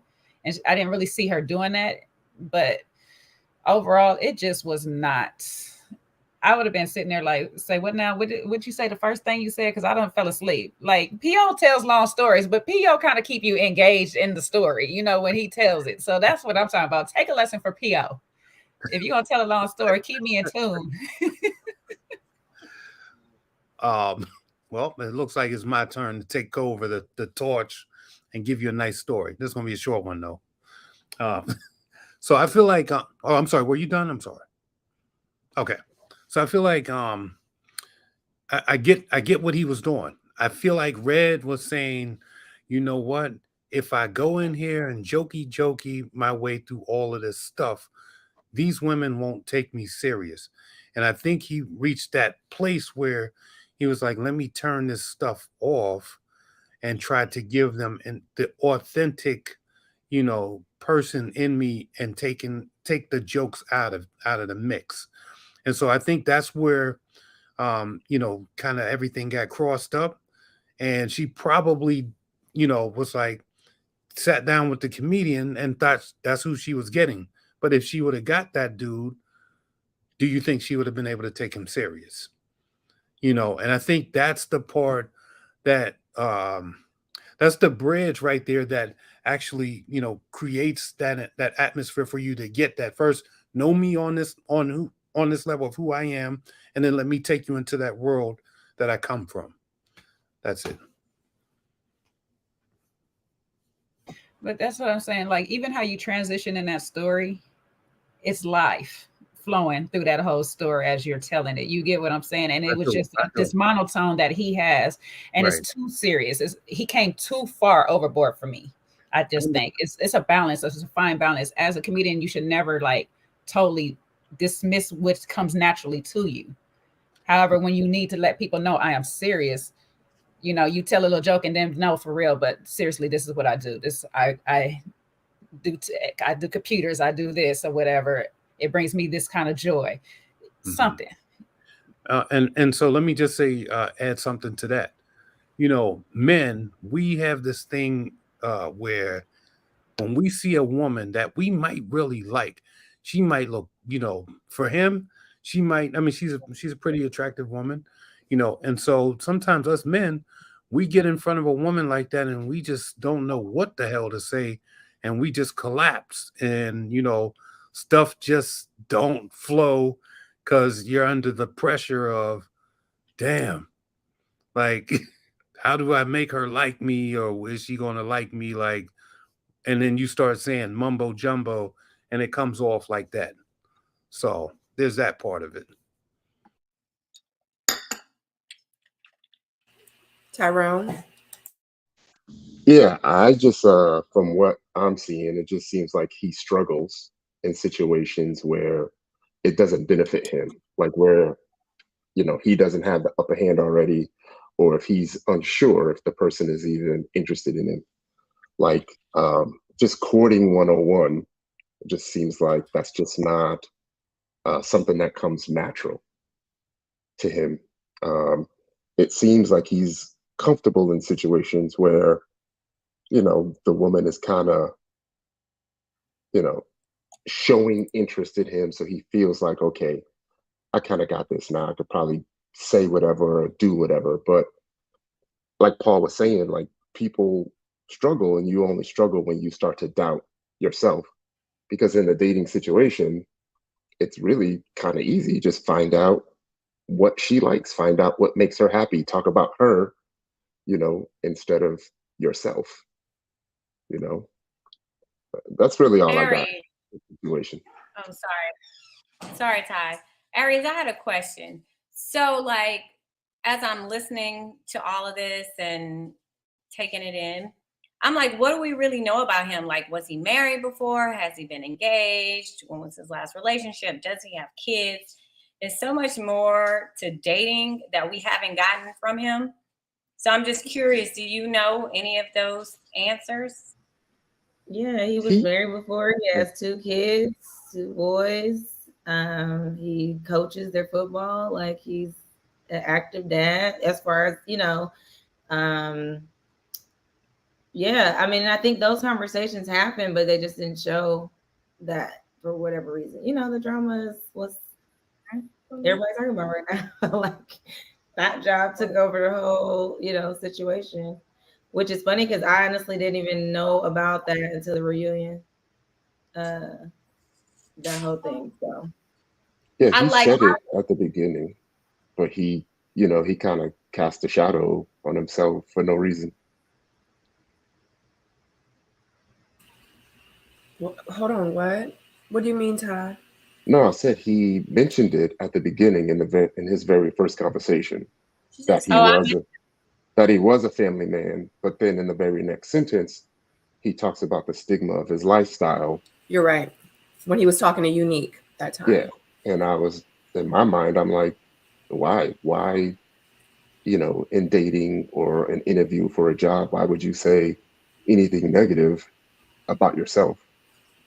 She don't know who you are. She just has an idea that she may have seen you before, but you're kind of confirming her negativity when you don't have to. Well, I the think he was boredom probably made trying to me be miss funny in that moment and it didn't stick. Hmm? the boredom. I think The he was probably boredom trying to made be me funny. miss all It didn't that. land. The what? Sorry, Jay. Oh, Jay, No, go say it ahead. again. I'm sorry. No, I said he was probably trying to be funny in that moment and it didn't land the way he wanted it to. which one? In that moment, you were just talking about him saying, the thought job, how he got to that and trying to roll with it. He was probably trying to be funny. I don't think so. I think he was really No. trying to be transparent. He was trying to be Yeah. honest. He was trying to be vulnerable in that moment. He was really trying to connect with her. Mm. But she had already known that he was for the streets, or she had already known of him, or whatever. She already had this But image of him or whatever from what she had heard in her head, and it backfired on him. Had he said that to someone else, it might have been received a little bit differently. But because it was her and she kind of knows him, I think that it just wrong person, wrong time, and wrong place. I yeah, mean, Possibly Well, combination. gives Mhm. it I didn't take gives. it that way. Well, I'll say this: I missed him saying all that about himself because of the snooze fest. Like boring, boring, boring, and more boring. Whatever they showed us. Two, I feel like he was playing from like defensive catch up ever since the thought job, because then he felt invalidated as a man, like in his career. And I think that he put too much focus on that one comment. And I mean, as much as we can say about him, big ups to him for being a man and trying to readdress, this is what you said, this is how it made me feel, let's talk about it, because I just won't, I want to make this right, and I want you to have the good a better impression of me than that. But it also gives, like, in his interactions with, who's that, Unique, is it Unique, in his interactions with Unique, I feel like it gives, like, you did my homegirl wrong and I ain't effing with you. Yeah, I That started to feel like that on like the fourth episode on this recent episode. But if you break it down, like he entered the conversation as if she was already checking for him. Do you know what I mean? He went yep. into it like, I know you was checking me out. I know that you know I like you. And she's like, how do you, like, I don't even know you. How do you know that I like you? And then he was saying, I could tell by the way we was looking at each other, which means that he was the one that wasn't paying attention to the ladies when he was having conversations with ladies, because he was checking on Unique the entire time. And then he casts, a negative shadow on his career. She has no idea what his job is or what his career is. So I don't know how she could be disrespecting his career, because at this point, for what we're seeing, she don't really know that he a DJ. So for him to take offense Yep. to it, it's almost as if he already feels some type of way about his job, right? Because if you didn't and you're 100% confident in what you're doing and who you are, then you would stand strong in it. Like Marvin rubs booty for money. And I mean that in a good way. Is he shying away from that? No. Is he starting his conversation like, hey, my lifestyle may think that I'm not a family man. My career may make people believe that I'm not a family man. No, he's telling you what it is. He's actually feeling proud about what he does, and he's standing strong with it. And I think it's just two different approaches. And to continue to go on for four different meetings about how you feel disrespected when she didn't even bring up your career, I'm kind of lost. I don't even know what's Yep. going on there. Yeah, I feel like it was a sensitive moment that lasted like just way too long. too long. And most brothers, you know, we could take something like that. You might could say whatever you want to say, and then we'd be like, all right, whatever, you know, pause and keep it moving. And so for him to, keep digging up the grave after it gets buried over and over and over, says that, there may be some insecurity in terms of, the way that people look at him and whatever, and then knowing that this is being played out on national TV, now he doesn't want to be known as the man with the thought job. So he's doing everything to refute that and, trying to correct that on TV. But why? He's Why? making it worse. Why do you need to refute that? Why No, do you need to correct that? right. You And, don't. no, and I agree. But I think from a self-esteem perspective, he's saying, I need to make this right so that I feel better. Okay, I He understand didn't figure the out why. making it right part. I also understand he said he tried to have multiple conversations with her, but when you watch those conversations, he overtalks her in every single conversation. Well, that's So true. even that part I don't get when he was saying he was trying to give her a chance. He's still leading the entire conversation. Like she didn't really have a chance to talk or explain or anything. So a lot of that just wasn't even making sense to me. Yeah, I think that. I'm sorry, go ahead. No, go ahead. Could you finish your thought to Tyrone? No, I was just gonna say, I feel like it. The fact that he's going on and on and on.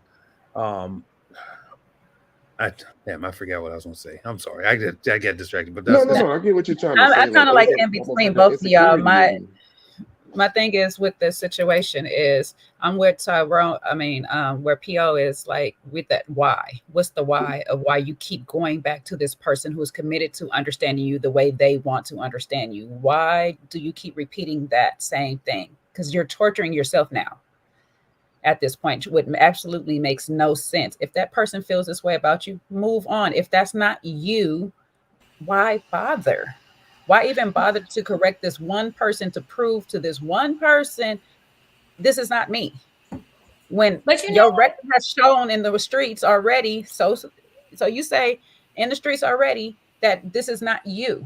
So what difference does this one person's opinion make or break your life? That's what the question really is. Why?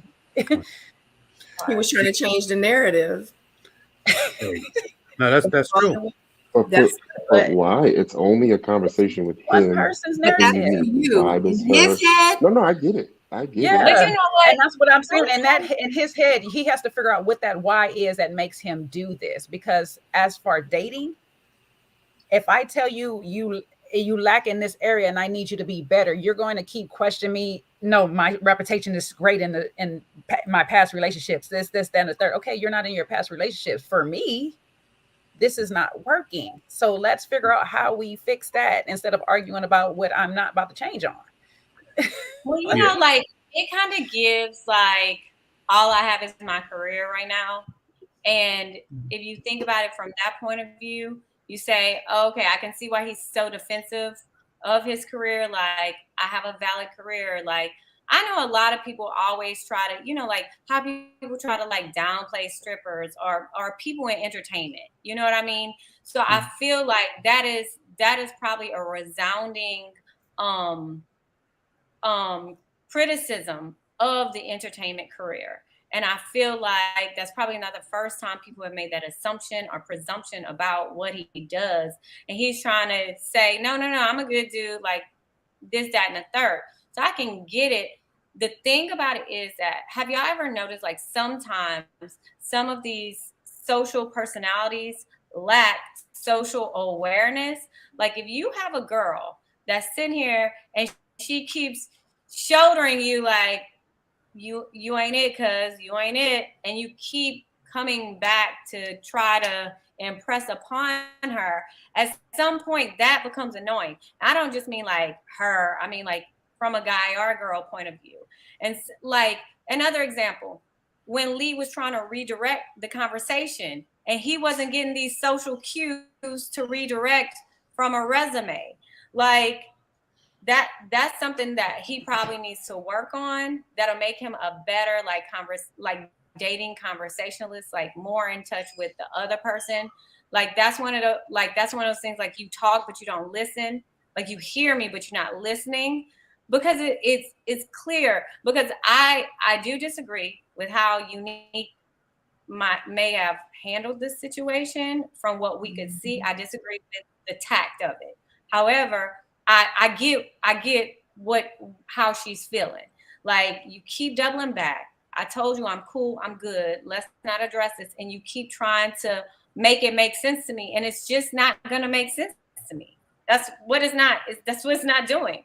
So like at that point, he should have cut his losses last week, because he didn't cut his losses and he wasn't socially aware. He's at the bottom this week, based on elimination. All I know is, like, if you know who you are and what you do, and someone has a negative opinion about you that's not true, then it shouldn't matter.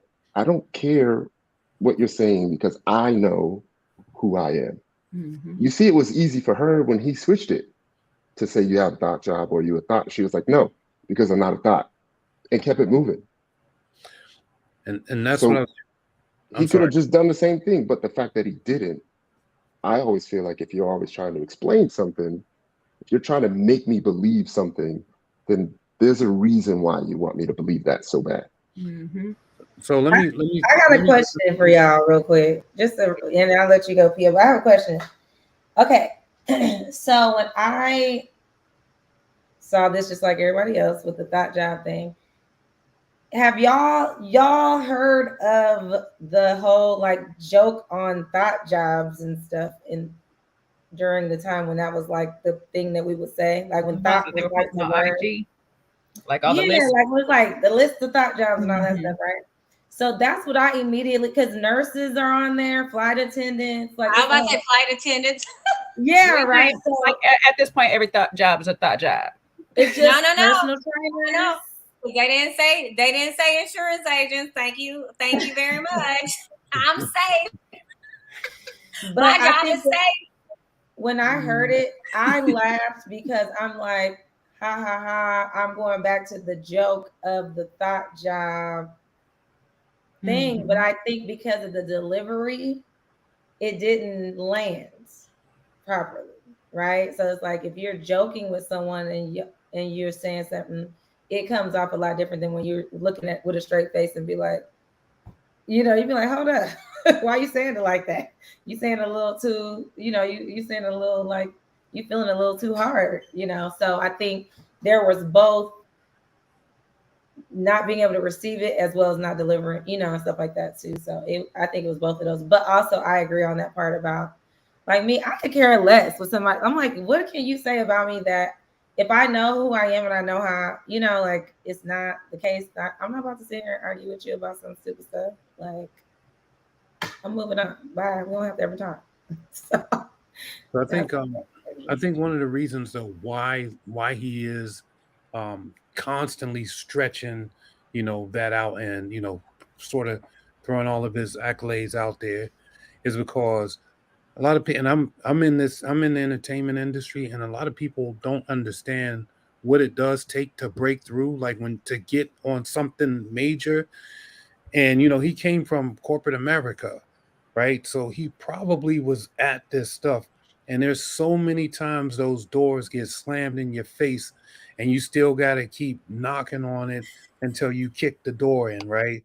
And so understanding that atmosphere, and him in his mind is probably like, yo, she don't know how much stuff I had to go through, how many nights I had to do this, how many times I had to suffer, da, da, da, da. And that's probably what's leading him to make her respect what he does. In his mind, he wants to make her,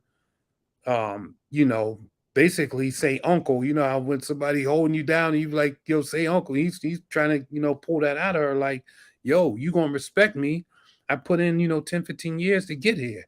So yeah, but PO, most stories coming in the industry and all that, it's always been years behind that grind and all that stuff, and not everybody has that same mentality of I gotta prove to this one person who told me this about myself. You know what I'm saying? Like, they don't prove it by keep trying to yell it at him. They prove it in their actions and the things that they go do. So if this is not you, let your proof be in your work. Your action is going to show who you actually are. But right now you're showing yourself as being a catty man, and that's not attractive to women. Like, that's true. Even if this was a thought job, you're losing your clientele right about now. Yeah. Like, and all those years of struggle should add more assurance in yourself to know who you are and what you've been through. So you Mhm. no longer have to explain or prove anything else to anyone. If you don't know who I am, then you just don't know. And I'm cool with that. Right. Yeah, I Okay, mean, Jay, you preaching. Jay, you really preaching. And I'm gonna add to that why are you trying to prove who you are to someone that's clearly not interested in you? Because you're missing potential other connections and other Exactly. interactions that you can nurture by wasting your time on someone that don't want you. But It looks and like I'm he's not You, saying for maybe rejection. because you want her and you don't know why she's not feeling you. Hmm. I don't know the reason. But he I might just not. He feel might not like want her to. I'm sorry. no, go ahead. Say what you gotta say, babe. He might not want her talking shit and tainting the other women in the lounge. Saying, "Oh, don't talk to him. He got a thought job." And and he then, could have, not to cut But you that's off, why I Paul. commend This is him. frustrating. He That's could why have just said, no, I don't have a thought job and move on to the next topic. But First of his all, I'm gonna response need him was, at his well, thought I job to get a probably thought wouldn't say tan, it. a He full said, thought well, tan. I probably wouldn't say it like that. Then how would you say it? How would you describe your almost thought job, but not really? well, as a comedian, I would have been like, whew, I wish I was one of them thought DJs because then my bag would be bigger. My bag would be swell. Like I would have just said something off the cuff and funny and moved on. And then no one would have thought anything of it. And nobody would have watered that perception of him. yeah, but That was it a was so, moment where he needed to be a comedian to combat like adversity. And he missed the mark. And so he continued this week and you got ladies walking by. We saw people walking by and looking like, what's going on over here? And so now you're looking crazy. Like, and I hate that for him because I feel like I said, Ty, I didn't know he was a family man and a dad and he was divorced and all these other things that would enrich him, like enrich his credibility as someone seriously dating. You know what I mean? So I feel like he fell for, in PO's words, I feel like he fell for the production provocation instead of sticking to him, like his game plan. yeah. They do. This is just another Blake and Morgan situation. Where production baits them up and says, "Hey, have another conversation about this," and then, they get hook, line, and sinker, and then he probably is like, "Yeah, because she really need to know." You know. I was thinking about that, but Blake recognized it early. Like when he Mhm. went to go talk to Jeffrey, he Mhm. recognized it early and he was like, you know what? This is not going to go anywhere. Maybe I shouldn't even be here. Right. Boom. Done. Right.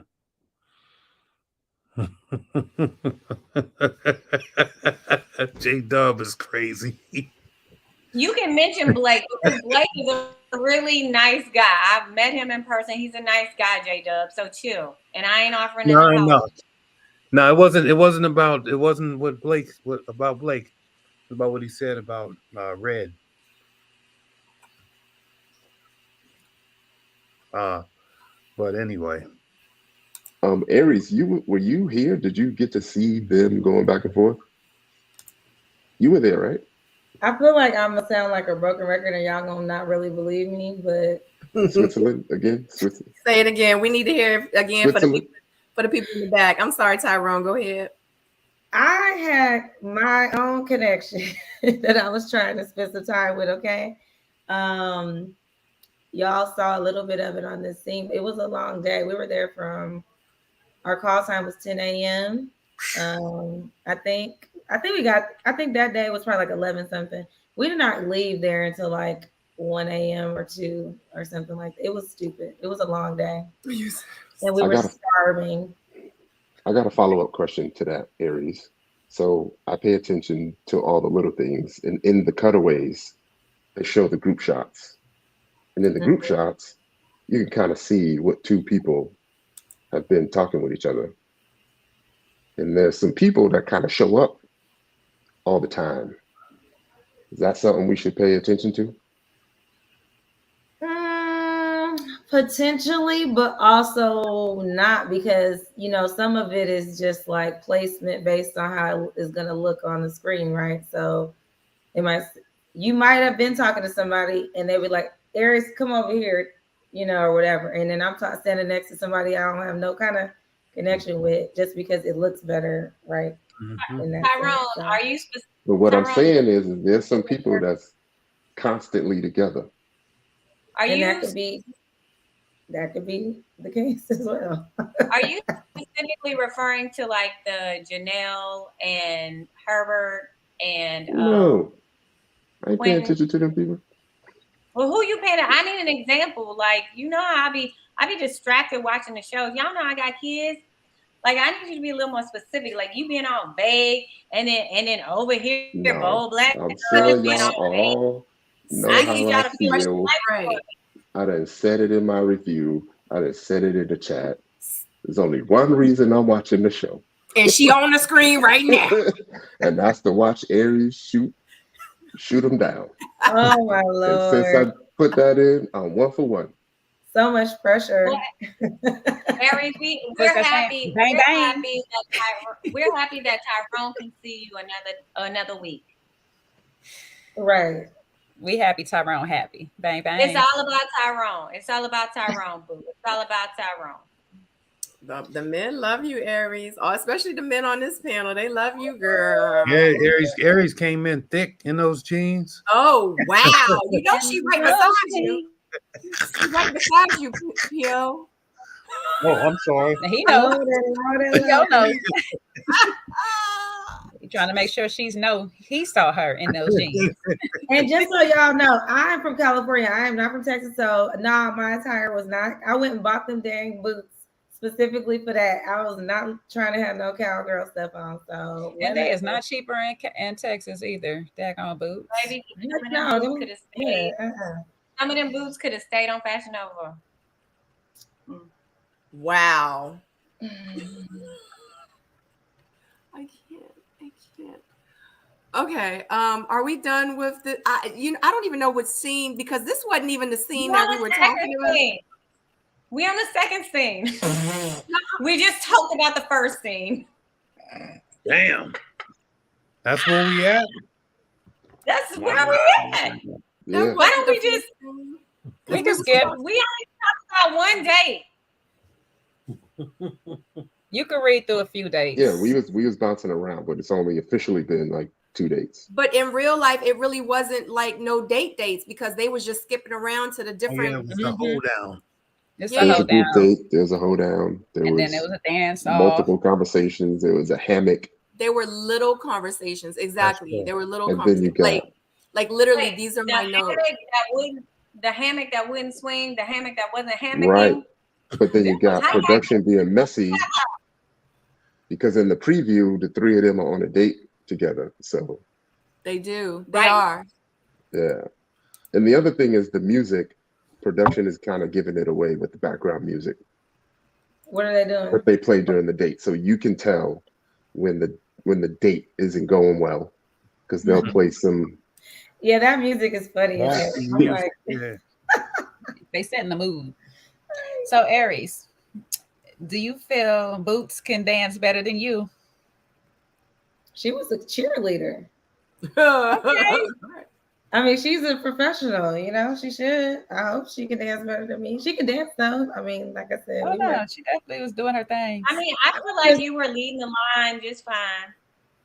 We were good. Me, her, and Quentin were like in the front, because everybody was kind of staggering based on how comfortable they felt like they were going to be, being on camera dancing in the first place.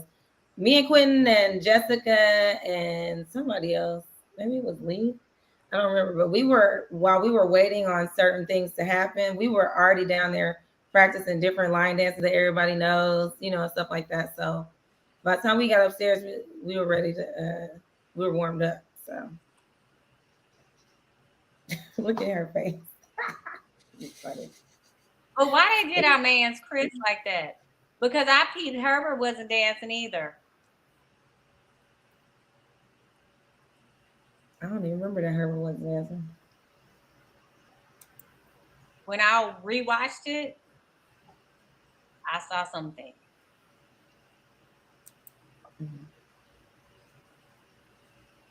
That was funny. It was Kara trying to get on that daggone hammock for me. Child, I was dying. I was scared she was about to flip over. I was like, Yeah, it was too. I was like mad at her because why you asking questions you really don't want the answers to.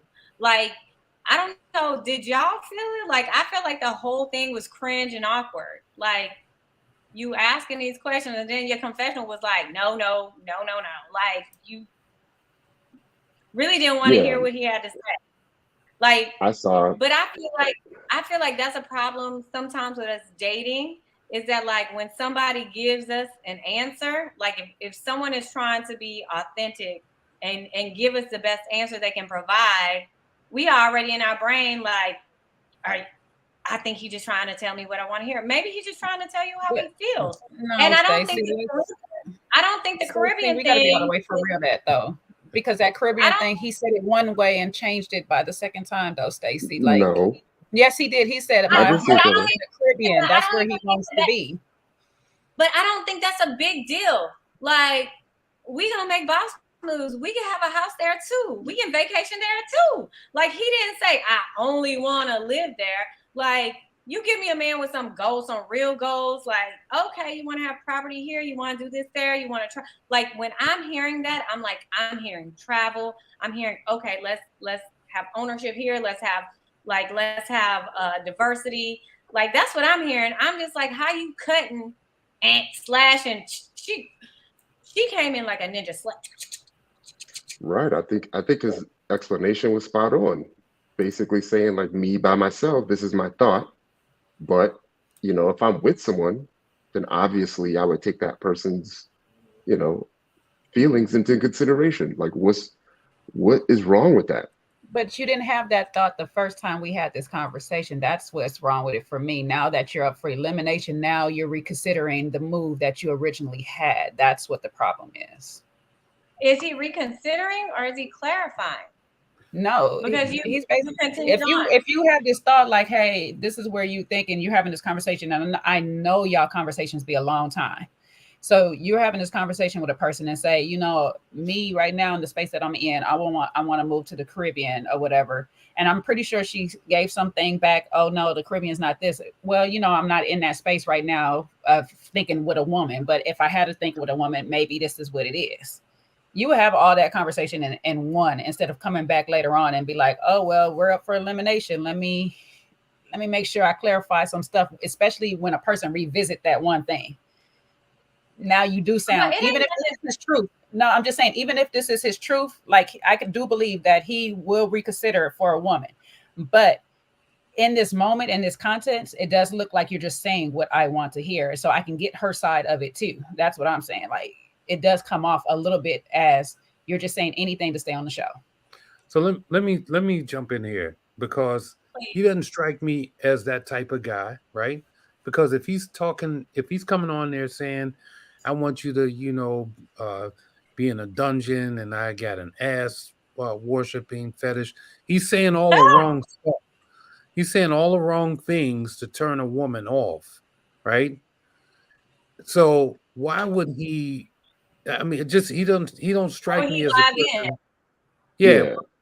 Why would he, do something to try to, I mean, it just don't. I already know I done said all the wrong things to turn y'all. None of y'all is biting none of this stuff. I got to try to He figure don't out how to stay a care. little bit longer to nurture whatever little connection I got left. So yes, I'm going to hurry up and say to the person that's sitting in front of me, yeah, if I find the right person that doesn't want to move, what I hear in my head is the last thing you told me. My heart is in the Caribbean. You're going to tell me all of a sudden this decision has changed overnight, that you won't move if you find the lady and y'all talk about it and stuff. You already had your mind made up the last time we talked. No, Yeah. I mean, but listen. Okay. So let me ask you a question, right? You know how we have, or you can have the opportunity to buy your own, like pay for your own funeral expenses or whatever, right? And you can do that as a single person. But if you got married, and let's just say, you bought funeral expenses in, New York, and your husband is, or wife or whatever, you guys live in a whole different state, wouldn't you reconsider, like, hey, you know what? I'm with you now. I want you to be in control of the services or whatever. Or would you say, I already paid for this stuff when I was single, so this is what I mean. So there has to be Heck room yeah, for I paid for it. reconsider. No, I mean, but there has to be room for reconsideration based off of, the Yes, type but you're of talking about situations that happen over time as we grow. Yeah, that's growth. But you're saying literally, I would tell you this one day, go to sleep, wake up the next day, and my story has changed. But That's a he little said, problematic. but But he it wasn't said, overnight like that. five. No, he said in the 7 years from now, this is what he would like to do. So I mean, there's still that whole 7 year period of things that may change. Folks get together, you have children, your children grow up in a good community, they have friends, and then you start reconsidering all types of other stuff. And now you have these different variables in there that says, well, now we have to rethink, or I have to reshape the way that I thought this thing out. So I don't think that he's BSing her. Yeah, I just think that, He was for her, clarifying. what's that? yeah. Okay. I Yeah, can see it You from He don't, was that angle. clarifying. right. And you don't plus, strike. Jay, quit acting funny. No, I just Waking seen it up, from that angle. Like, if literally, I'm waking looking at up, it from a different angle. waking up He, to the sunrise with one of them dungeon swings connected to two palm trees, and you just swinging into the sunrise. You know that's some sexy stuff, girl. That's why I'm trying to go to the Caribbean with him. Like, what we doing? But yeah. I like hot weather, so that's He don't different. he don't strike me as someone that would, run away from his truth. And if he Mhm. was gonna kind of lie about something, that conversation with Kira wouldn't be it, I'm in not my saying it's a opinion. lie because I understand he understands the possibility of life changing, but in that moment to that same person and how it's edited, it does sound You as need. if he's changing. How old is he? Do you remember how old he is? Hurts just can't handle I don't the remember, truth. but I get it where PO is coming from, like that from that angle that you're saying, I like think this he's like 41 or he wants 41 or this. I can 42. see it. So at I 41 think and he 42, might have had a birthday during the show. Hmm. I think he's probably one of the two people that had a birthday during the taping, because their ages are off of what they said in Oh confession. yeah. I feel like way him off. and Christopher, because Christopher kept saying he was 34, and then they kept showing his age was 33. I did peep that. I think they just messed I up. think he's 42. Mm. But that's not strange to come to like a realization. These were my goals as a single person. I'm 42 now. I want a relationship, and there's things in life that I also want that I can't want alone. So I'm willing to be flexible on these goals and desires. I don't think there's anything wrong with that. I just think Not that was like you took keywords and you ran with it. Mm-hmm. Yeah. That part. Valencia says, I'm tired of these ladies asking him about his fetishes and then getting mad at his responses. Exactly. If I ask what else you get upset. Right. You want to be transparent, and so far I feel like Marvin's probably one of the most transparent people we've seen on Ready to Love. So that's why I feel like you can't, like, he ain't saying stuff just to appease you, because the things that he said are enough to like displease you to the umpteenth power, especially in the South, where we're not as verbally sexually open as he is. So I just think that, I think that he's being transparent. I think that he is a man above his 40s. So he recognizes, hey, I know I can tell you my goals, but I'm in a place in my life where I can be flexible, and not just physically flexible, but emotionally and relationship flexible. To what Sabrina said, I feel like in this particular arena with this cast, a lot of the ladies are uncomfortable comfortable with other people's comfortability in themselves. Like for him being so comfortable to say what he wants to say, it makes them uncomfortable. So they ask these questions just to be like, ew, ew, like girl, stop. If these Right. cameras wasn't rolling, you'd be talking about call me, okay? Like don't play. I would You be are so asking intrigued. all the questions. I would be like, so do you use PVC or leather? Like, I just want to know. Marvin talks about this stuff a lot, though. So let's not. They weren't just asking out of the blue. No, yeah, he's He is an advocate for this. Is a movement. This is a part of his life. This is a lifestyle. He wears the thing, so you have to ask. Like it draws asking the way that he presents this. So it's not But like. I think it's a healthy conversation for us because 50 Shades of Grey came out how many years ago? And we're just now getting to this point where we're acknowledging and talking about it in our Black community. I also think it's a healthy way for him to approach dating because that's the only way you're going to actually find what, like your community, basically. So you'll find your people, your women or whatever by actually being yourself, telling your thing. And if they don't like it, I like his attitude because he doesn't totally get, well, on camera so far, we haven't seen him get bothered by anybody else being turned off by any of it. It's just like, okay, well, so this is what I do. Oh, you don't like it? Okay, well, this is what I do.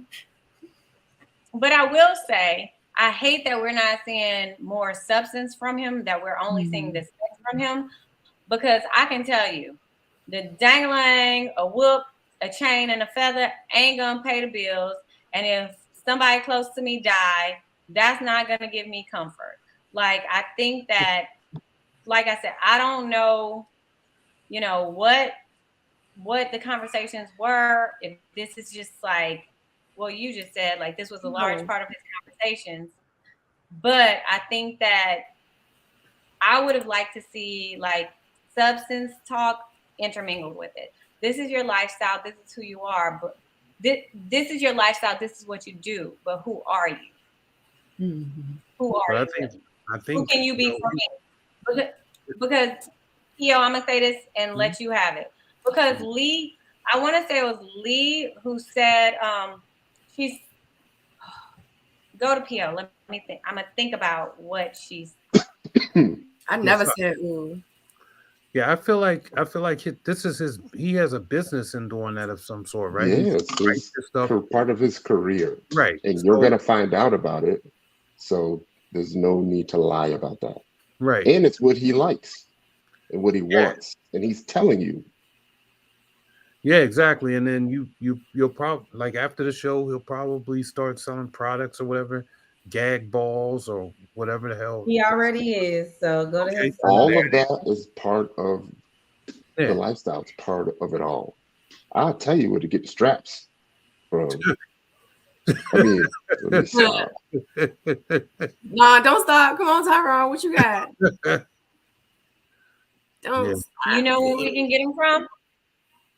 Yeah, Amazon. They fit right under your bed. You can hide them under the bed. Nobody. You get it from Tyrone's room. Tyrone's basement. You in the full. You better call Tyrone. Tyrone's basement. I keep saying like as we grow. Tell him come tie you up. Didn't tie me up. Tiny. That's what she said. Tiny up. So I let it go. Kiki James says, Miss Sabrina, can we talk about how Unique changed her personality when Marvin was talking to her? She was looking down, acting submissive, but Tor read a new one. Oh my God, that's a good point. Yeah, so he's trying to be her her daddy Dom or whatever, and she was his sub.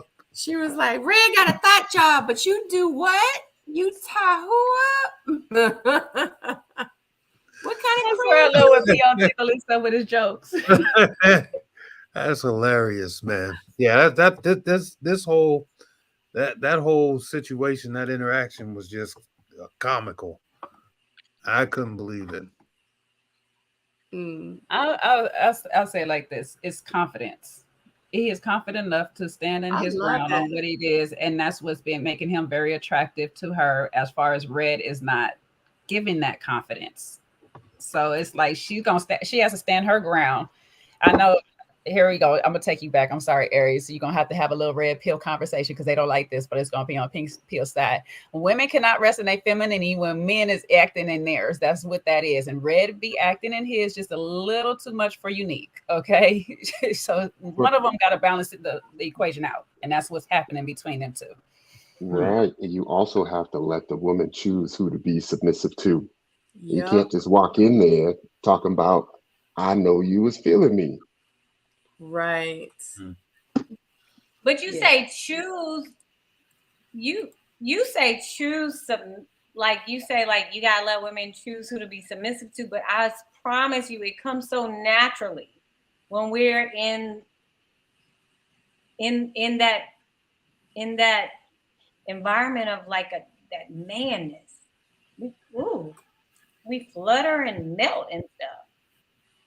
And I hate that people like the perception is that like Black women are so hard, like we don't have this butterfly effect about ourselves. Yes, we absolutely melt. We absolutely get soft. Yes, indeed. Better come with that madness. Love it. So how y'all feel? Because I seen a couple of people in the chat talk about how like everybody was going on Fabrice,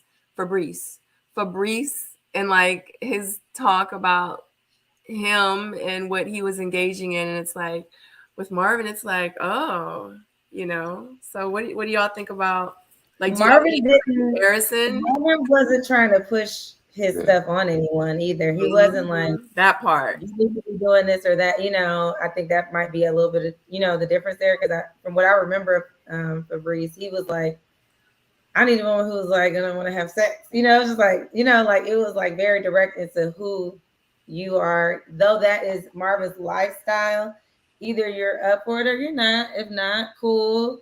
He wasn't being shady. If somebody said, "No, I'm good," it was just like, "Okay, cool. I'm still gonna be nice to you. I'm still gonna be respectful to you. We can still sit and chit chat." You know, it wasn't no pressure. I would say too. You know what I liked about Marvin is he came on there and said, I'm single, I'm ready to love, and I'm looking for like someone to love on my level. And guess what? My name is Marvin. These are the things that I like. These are the things that I want to play with. These are the things that I want to play with my person. Yeah. Like, are you her? Like, this is what I like. Are you her? And they're like, no, that's not me. He like, okay. And he go here. Yeah. Like, I respect him so much. Like, I really like Marvin. You know what I'm saying? So I don't know. Marvin, the stark difference between Marvin and Fabrice is Marvin is more of an artist with the way that he, talks and designs his conversations around sex. Fabrice was just trying to do straight thugging. He's just like, you know what? Right. I love to have sex. Do you want to have sex with me? Right. Fabrice said he liked to be thugged out before 9. I like to be thugged out all the time. You thug me out, I thug you. Okay? Yeah. We thug each other. Right. He was told several times, like, that's not the type of conversations to have. And he kept on having it. But and let's then be real. he called them all liars, too, at the end. Right. Talking about, y'all know y'all really want it. I just don't want to say that you want it. But let's be real. Things sound differently when it comes out of somebody who you are attracted to and who you're not attracted to. Who gives you like creepy uncle vibes and who gives you like potential something vibes. Like, let's be real about that. Was going to be my thing before everybody else said everything because I was like, this is how she is with Red versus Marvin. Somebody I favor to see, somebody I don't. So. What? What you talking about, April? P.O., what April talking about? What does that mean? Bow legs. Probably talking about what's his face? Who got bow legs? Marvin. Oh yeah, Marvin. Oh, does he? I never looked at him like that. I guess. Yeah. I didn't even know that. But you know, I think that's like a Urban Dictionary stereotype. Oh, You know, a man with bow legs.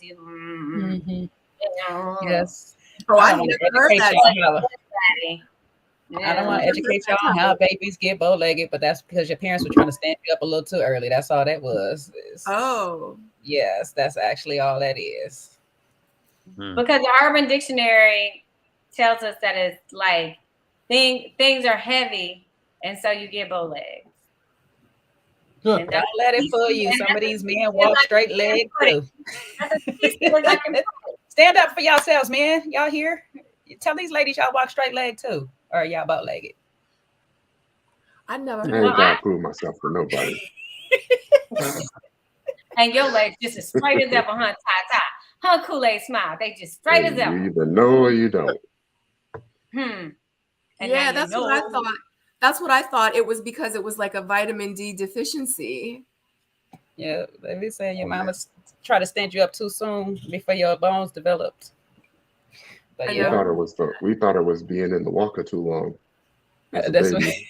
Oh, they legs do kind of like. Yeah, that makes sense. I gotta go off screen because y'all. we all got these other things. Stacy, we all Southern in here. Black people gonna make up a story for a disability, ain't we? Not a walker, but Ty, you ain't told a lie. Oh my God! Oh my God! Your mama kicked your Baby, leg. I got these 4 other kids, baby. You better walk today.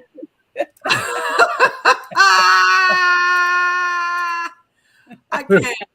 All right, I'm about to put these pictures up here real quick so we can get ready to wrap it up. All right, so I got this picture of course, these are pictures for the next episode that's coming up. Of course, we can't ask Aries nothing, you know what I'm saying? You know, the fact that she even on the screen right, we can't even ask her. But you know, next week, if y'all want to comment on some of your thoughts on what you think is going to happen next episode, and yeah, like they left us with a cliffhanger. I mean, it's a lot. Like Janelle go on like a date with both of her connections, and they both seem like that they kind of fighting over her. Yeah. So like, let me know what y'all thinking about the next episode. Oh, and then this is when yeah, what's you know what I mean. Okay, y'all go ahead. I'm tired. I'm delusional. Looks like I'll be 2 for 2. Wait, 2 for 2 for what? What's the 2 for 2? Oh God. It's with POs. Aries politely shooting people down. I was just going to say that looks like this is not going so well conversation. Oh shit. I won't say that, but I'll say I didn't care at first on who go home between Red or Marvin, but at this point I would rather keep Marvin and get a little bit more of his story than hear Red try to go at Unique one more time about clearing his name in these streets. Okay. Yeah. Sorry, Red. I feel like Red is out of here. I mean, it was a spoiler was already put out, but I'm not gonna confirm it. Please, Tyrone, confirm it. No. Confirm it in the back. Confirm it in the back, bro. I feel like that it's supposed to be neither, but I don't know. Is that the confirmation? Confirm it in the back. You feel like it's either, both, or either? Is it what you were saying behind stage before we started today? If I had to guess, I would say it's Red. Yeah, I'm gonna say it's Red too. Who y'all think in the chat? Let me know in the chat who y'all think is going home next week. I think it's Red too. Mm-hmm. Who y'all think is going home versus who y'all don't want to see no more?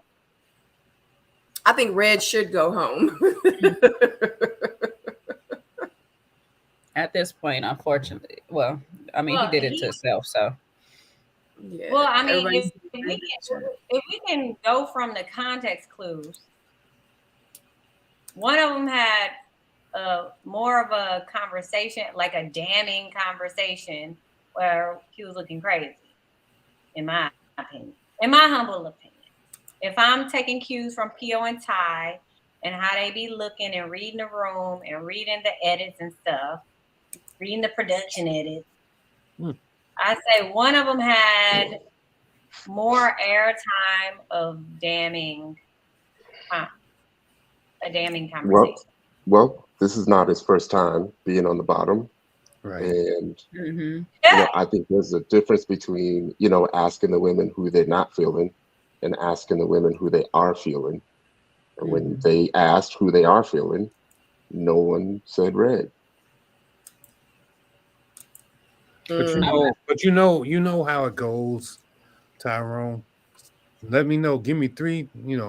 Who you feeling, who you not feeling, and you know how they do it. Right, but I also feel like sometimes your airtime at the beginning helps them explain why you got voted off.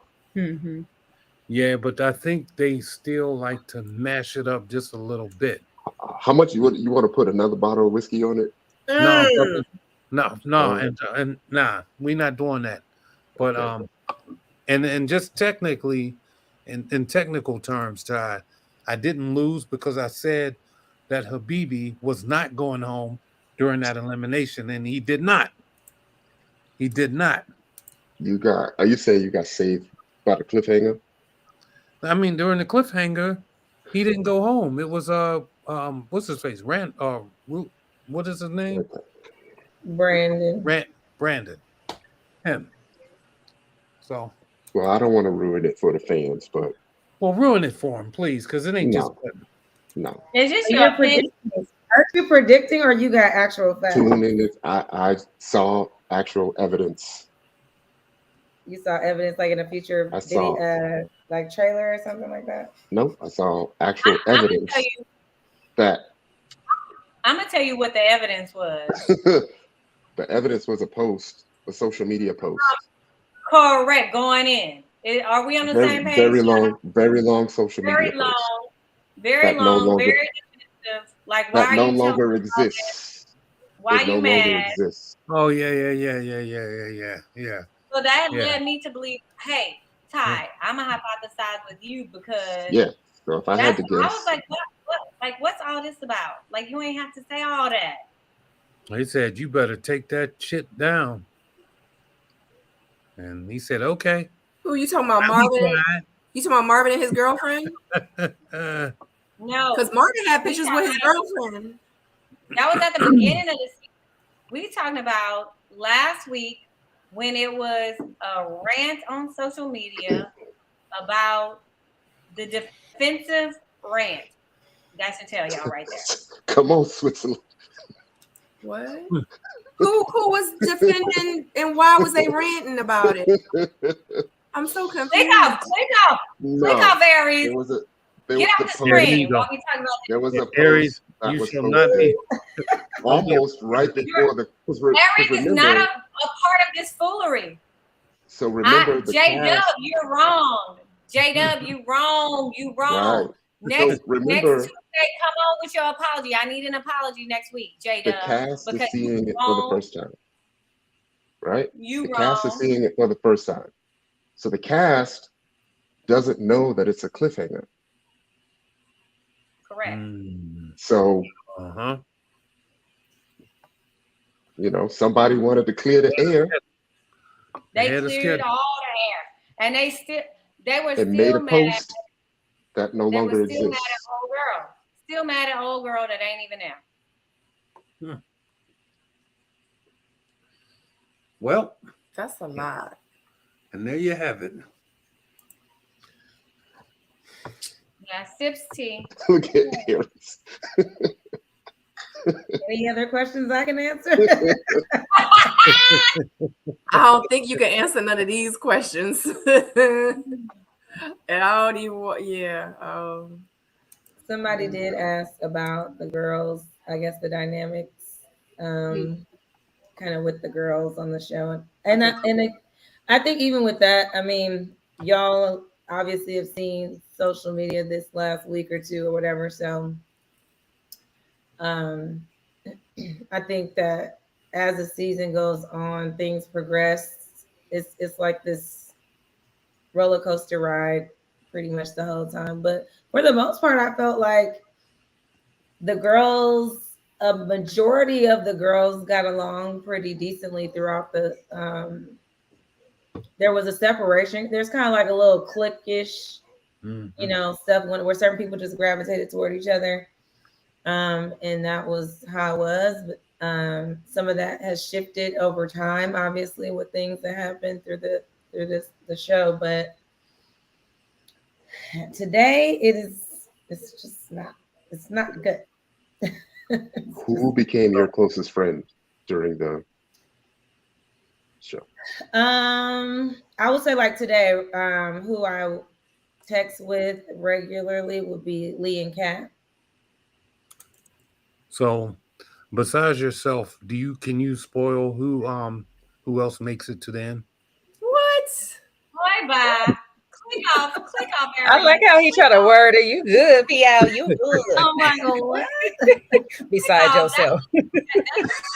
Someone did make a comment about only having 2 genuine connections. Mm-hmm. Well, Janelle said it on her live. Okay, y'all. She was like,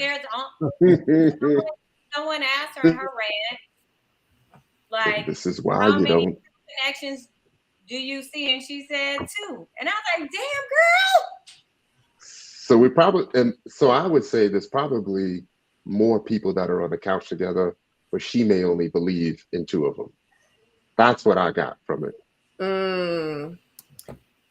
Good observation. Don't say nothing, Aries. No, ma'am. Mm-hmm. We're going to keep you safe. Everyone has their experience in the show and what they saw, what they feel, their opinion, so we gonna keep you our precious gem, honey. No, ma'am. We protecting you. When they say protect Black women, we protecting Aries right now. Listen. So so is it true though that at least one of the cast members, male or female, is married and has been married during filming? Wait, who? Click out. You talking about Marier? Marier? Oh, Marier. That's what you're talking about. He's married. Y'all heard he was married? I ain't heard nobody was married. If y'all remember, what was it? The second season of Raid to Love, the one that said he was celibate or whatever, and then he had a baby coming on the way. He had met somebody one day, was married the next day, and everything. Y'all remember that? Is that what you giving? Is that what you trying to say is going on, Theo? Remember, because he was like, I'm a virgin. I've been saved. I've been waiting for the one. I can't remember. It was either season 1 and she was like 6 months. She was 6 months pregnant. And he was married. Right. At the reunion, which we know, so word is y'all filmed the reunion before like the season started airing. Damn. In our time. Did y'all see? You saw your season before your reunion? We saw maybe like 5 or 6 episodes. So everybody was coming in hot. Yeah. Maybe they did this so it wouldn't even be even more hot. I think they switched it up on the Potomac cast. I think that's the first time they switched it. No, we had y'all got to see most of y'all. So it's Miami. No. So we only saw 3 episodes, and then then they do the reunion, the other stuff. Then it was Miami where they didn't get to see anything before they filmed it. We didn't see nothing. We did the reunion in June. So y'all hadn't seen none of the episodes on TV. Not an edit, not a clip, not a nothing. They didn't even They wanted y'all to come. 3 a.m. morning of the reunion. Drop y'all. They didn't want y'all fighting because they knew that if y'all saw it, y'all would have been in there fighting. I think so. Or y'all wouldn't show up. That part. My season,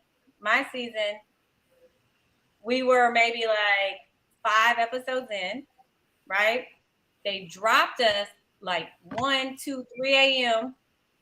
and we had to be at the reunion at like 6 a.m. Right? They dropped us the other how many episodes, like tidbits for us to see to catch up. for the reunion. So Catch y'all up. stuff must be so thick that they couldn't even afford to do that for y'all. Yep, exactly. This Because is we crazy. had at least 3 episodes, and then while we were there filming, they would put up clips on the TV for us to watch, and then we would talk about it because nobody knew that I had chose myself at the end. But at the reunion, they showed me and Walter on the bridge, and I was like, yeah, I'm choosing myself. And everybody was like, oh, because a lot of people didn't even know, but we saw it at the reunion. They showed a lot of shady shit. Got to see clips during your interviews. Yeah. During the reunion, we saw yes. Oh, yeah, okay. we saw confessionals and clips. Some little clips. We saw little clips at the reunion, but it wasn't. It was the first time we were seeing anything with us on screen. Oh, those little, whatever that little mashup was, that's what we saw. Damn. Yeah, they wanted us to fight at our reunion. Well, they didn't need to egg anything on. Nah, they wanted us to fight. They didn't need to egg anything on for y'all, clearly. Yes. Because y'all were already coming in hot, and they ain't want y'all hotter. They ain't want no restraining orders. They had a 30-minute argument. They had a 30-minute argument. We went on break. When we came back from break, the very first clip that came up on the screen in big words said, "The girl fight." We was like, damn. Like, we just finished a 30-minute argument on stage. We were and now we got to talk about the fight. We were beefing at our reunion. We were turned up, and y'all don't even see none of that. Yeah, I felt like they just let the cameras roll. Ain't nobody try to break it up. Ain't nobody stepped in. Nothing. They told me, production told me at the reunion, I was like, if she come out her mouth wrong, I was like, I'm gonna say something. Like, I'm not gonna hold back. I was like, I can't do it no more. They was like, say it. I was like, y'all don't want me to say it. They was like, say it. Because in real life, production wasn't feeling some of the women that was on the cast. So in real life, they wanted me to go in. They was like, finally, somebody said something to them. Like, they was happy I said it. And well, I really think they wanted me to look like, you know, like the snobbish girl, thinks she better than people. So when the stuff really came out at the reunion, y'all ain't see it because, you know, they just wanted me to be there for a friendship, but they didn't see the deep shit. Because, like, I ain't even lying. It was thick. And y'all didn't see none of that. And it's so crazy that now we're seeing thick. You know, we're seeing the full Monty. And before, we were really, really, really, really conservative. I got a question for Aries. Maybe it was like this person that from each of us that they wanted us to see. That, you know what I mean? Because the truth did come out. I just want to sell my book. That's all. You wanted to do what? I just want to sell my book. Oh, right. The one that you never wrote. Yeah, that book. Oh, yeah. How much did you make on it so far? Like probably like -0. Oh, I really thought the book would come out on your reunion. But on my reunion, you know, like when people always ask me who was the person that got sideways with you, like Habibi you? Not like Habibi, but like it came out, but they ain't show that part. So that's why I don't ever answer it. Well, they said that P.O. went on the show to promote his book. Right. No, they didn't say that. Someone said it. Yeah, somebody. And we still waiting on the book, the movie. We done seen 10,000 trailers with the Jason music. That I even reposted. Right. Yeah, I know. I should have wrote a book about that for real. Oh, shoot. You got a question, Tyrone? Oh, yeah. I was going to ask, is there a connection that was created that we didn't get to see play out on screen? either they were eliminated or what have you. Like as of right now, where we're at in the show, as of what has been on TV so far. Meaning, like at the reunion, are there people that end up together that we That didn't get you to see on haven't screen? seen Yeah. yet together on screen. I'm just saying during the whole season. That's going to be a tough one for her to answer. But I want you to go ahead and F that up and go ahead and spend that 750,000. Go ahead. Stop. Let it off. You know, people could still link up afterwards, off camera. You know, they're not part of the process anymore. So you're saying, okay, so you're saying like just two people that was like, oh, y'all hooked up? You know, Yeah, we decided to continue, keep it going. Oh, Tyrone, you should ask her that question about like other seasons. You should ask her your. Nah. Oh, are Oh, come on, Ty. Don't get conservative Wait, now. what is it? You already scared. crossed barriers. Is it BDSM? I'm scared. you really like Aries? See, now Then you gotta ask her a question. I asked the question. The question that we always ask is there someone? Well, actually, it's two questions. Yes, two I questions. don't know if should I ask the second one. You ask both questions. You ask everybody. Oh damn! Uh-oh. Come on, even know what to Tyrone. tell Come you, on, Aries. bring it in, brother. So Come the on. first Leave the question. camera. I don't So even the know. first question is, who would you date from the other seasons? Or is it anybody? And seriously, who would you date seriously from the other seasons? And then Ty. there's a follow. And then there's a follow-up question that they Now, were Ty, making you me sound ask. like Red. You sound like Red asking Aries if she find you attractive. No, Now, it's not. what It's if not. she's in a It's the relationship question. now, though? It's the question. What if she's in a relationship? I was gonna say I have the show has to finish, so y'all I can't really like. Is this no? Because these are like real people. It's not like it's not like Morris All right, well, Chestnut. just let us know who you're in a relationship with right now. Good one, Pio. Jordan Game 6. The Ty question is got Jordan nothing to Game do with 6, me. baby. Shoot it, baby. You better The shoot question it with has them nothing strong to do arms. with me. It's Yeah, it has about nothing to do with the show. If you have a connection, we're not trying to disrespect we nobody. ask everybody. I the will question. say this: No, when really, I came really, Aries, ready to really, love Hold on, before before this season started, right? Uh-huh. Coming in, and they asked me like my type. Mm-hmm. Season 1, Mike Bless, Mike Anthony. Everybody say Mike Bless. That's like the template that I, if somebody was like, what, like he looks like the look. I don't know the guy. I don't, but that was what was in my mind before I started the. Yeah. You want to ask another question, Ty? Too, right? No. He was season Now one. I feel like I can't. Now. Yeah. Why? All right. The second question was. I'm sorry, Aries. I wasn't trying to interrupt. I was trying to tell you, like, this is really a question he really does ask. This is the legit. No, I believe you. Yeah. Second. I didn't mean He wasn't interrupting. I was saying it. No, I'm sorry. The second question was, if you was just in town for a weekend, who would you try to connect with? In which town? When nobody would find. What you Don't say, nobody Carl? know nothing. Don't Don't nobody know nothing. nothing when nobody Nobody find gonna find. Well, now we will. That's funny. I'm pleading the fifth. We love the non-spray painted beards, Good answer. Aries? You said what? We Thank love you. when the beards are. We love when the beards are spray painted, don't we?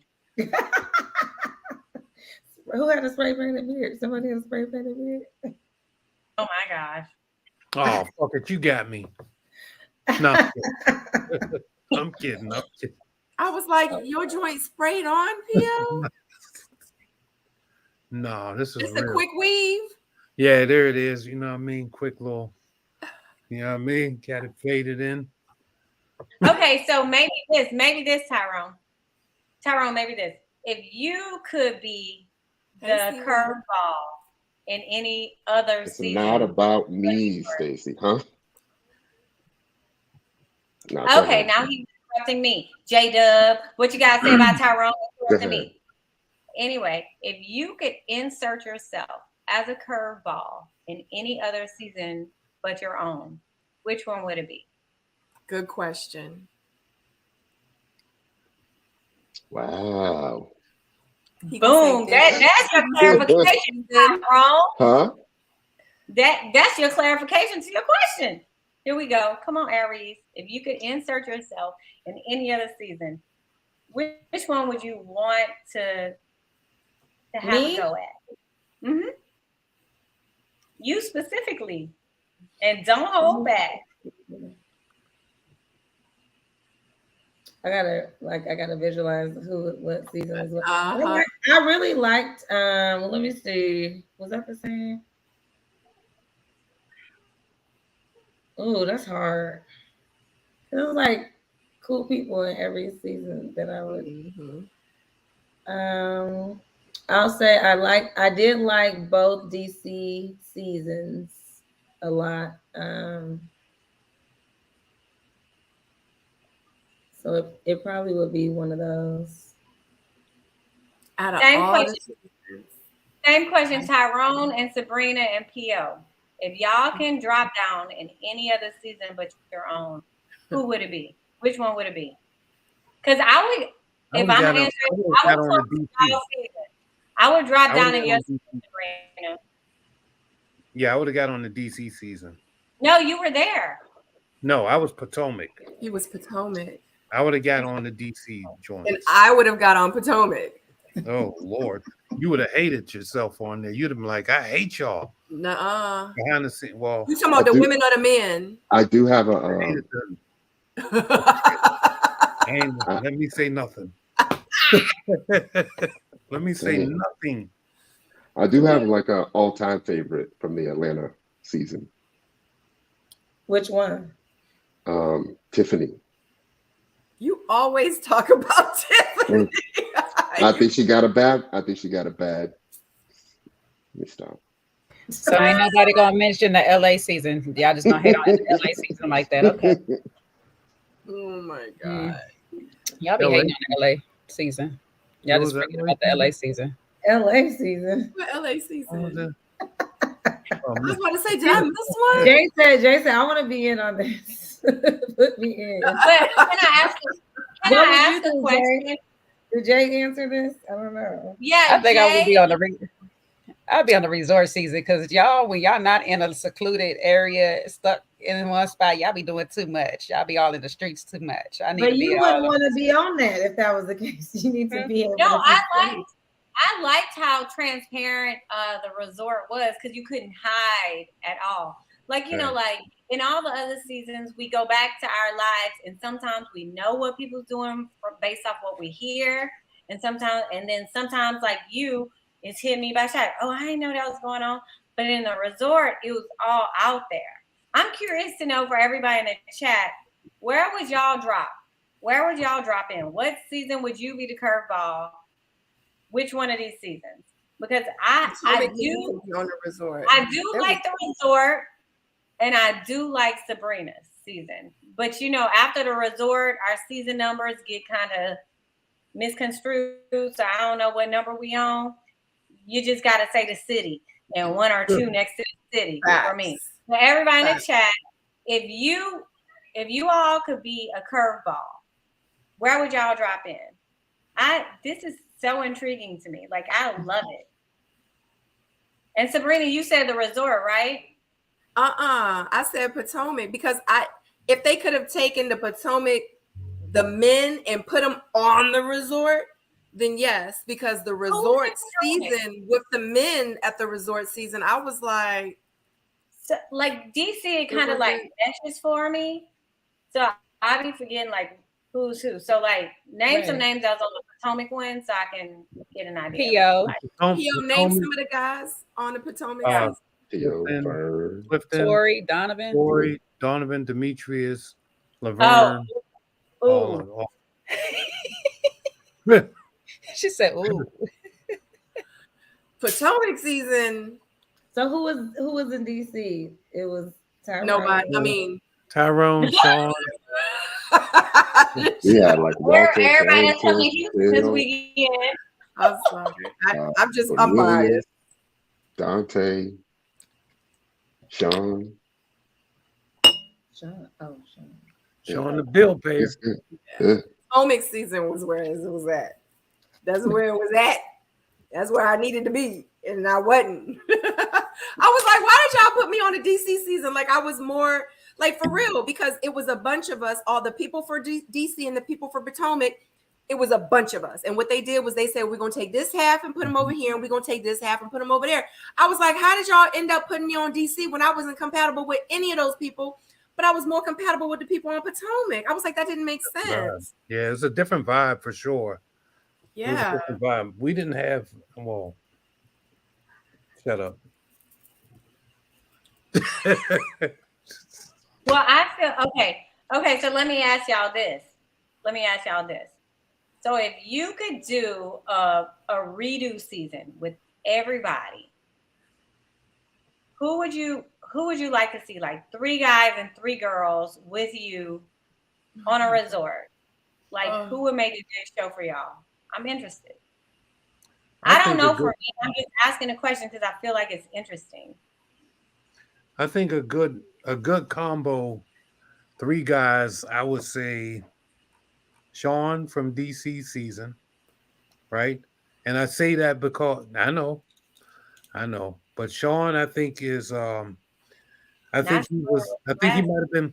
I think he might have been misunderstood, right? Also, I would say Demetrius, right? Because Demetrius was another misunderstood person. Like I actually hang with the guy, so I see his personality, you know what I mean, and all of that stuff. And he's hilarious. Like, and I mean, but Theo, can you keep it to men currently with that's not in relationships? The men that's not in relationships. Okay. So yeah, I would say. Wait a minute, hold on. Is that the trick question, man? I don't know. I would say Sean.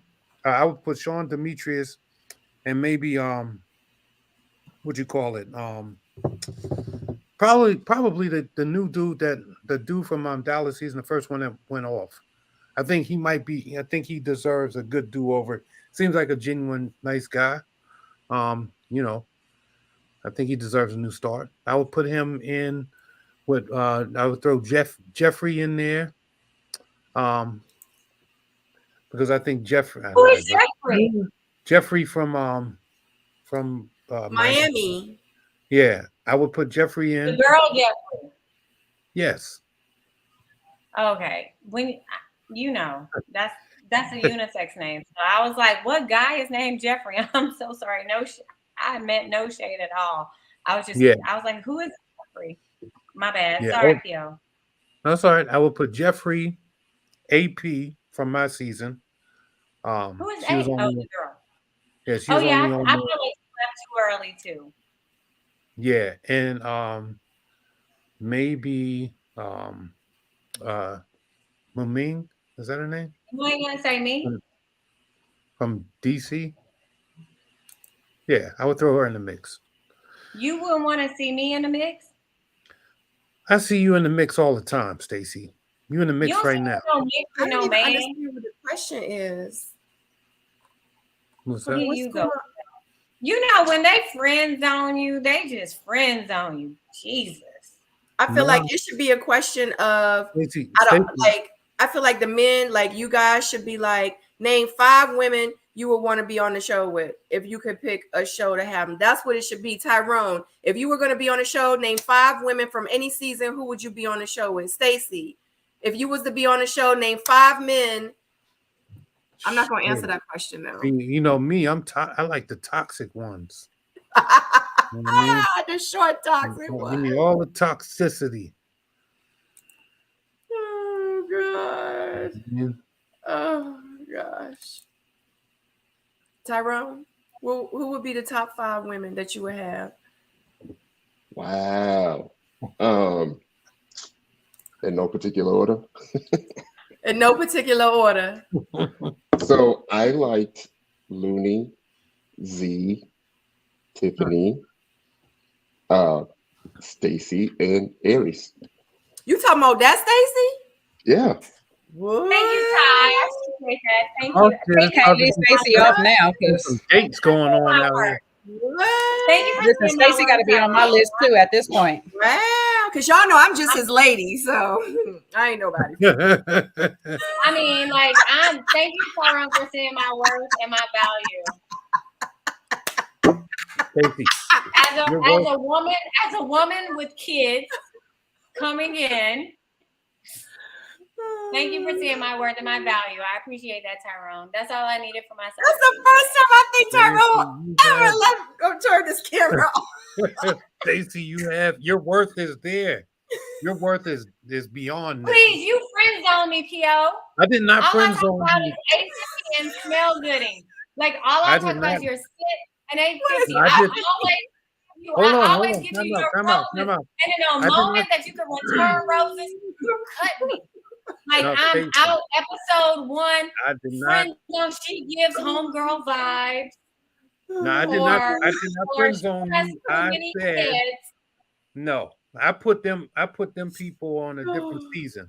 We didn't say nothing about nothing. You know what I mean? What is happening right now?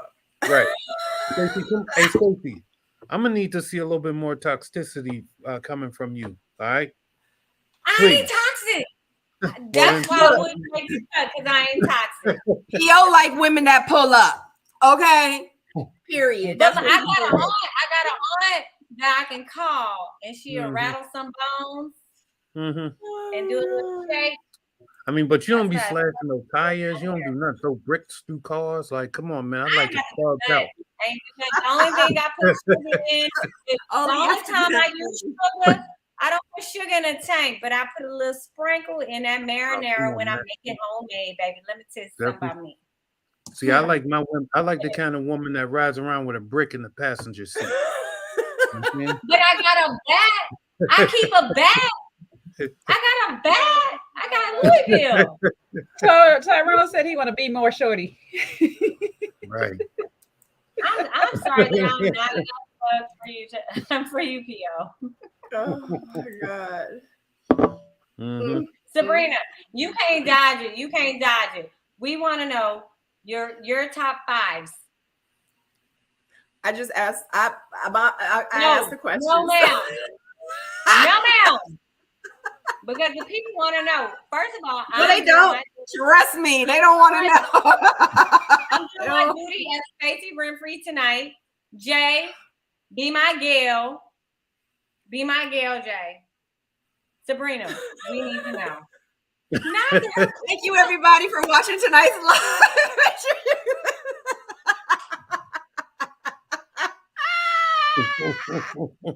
Let me tell y'all something. I'm starting to sweat a little bit. Take them glasses off. Take them glasses off. Oh, sugar. Baby. Like Aries. Hold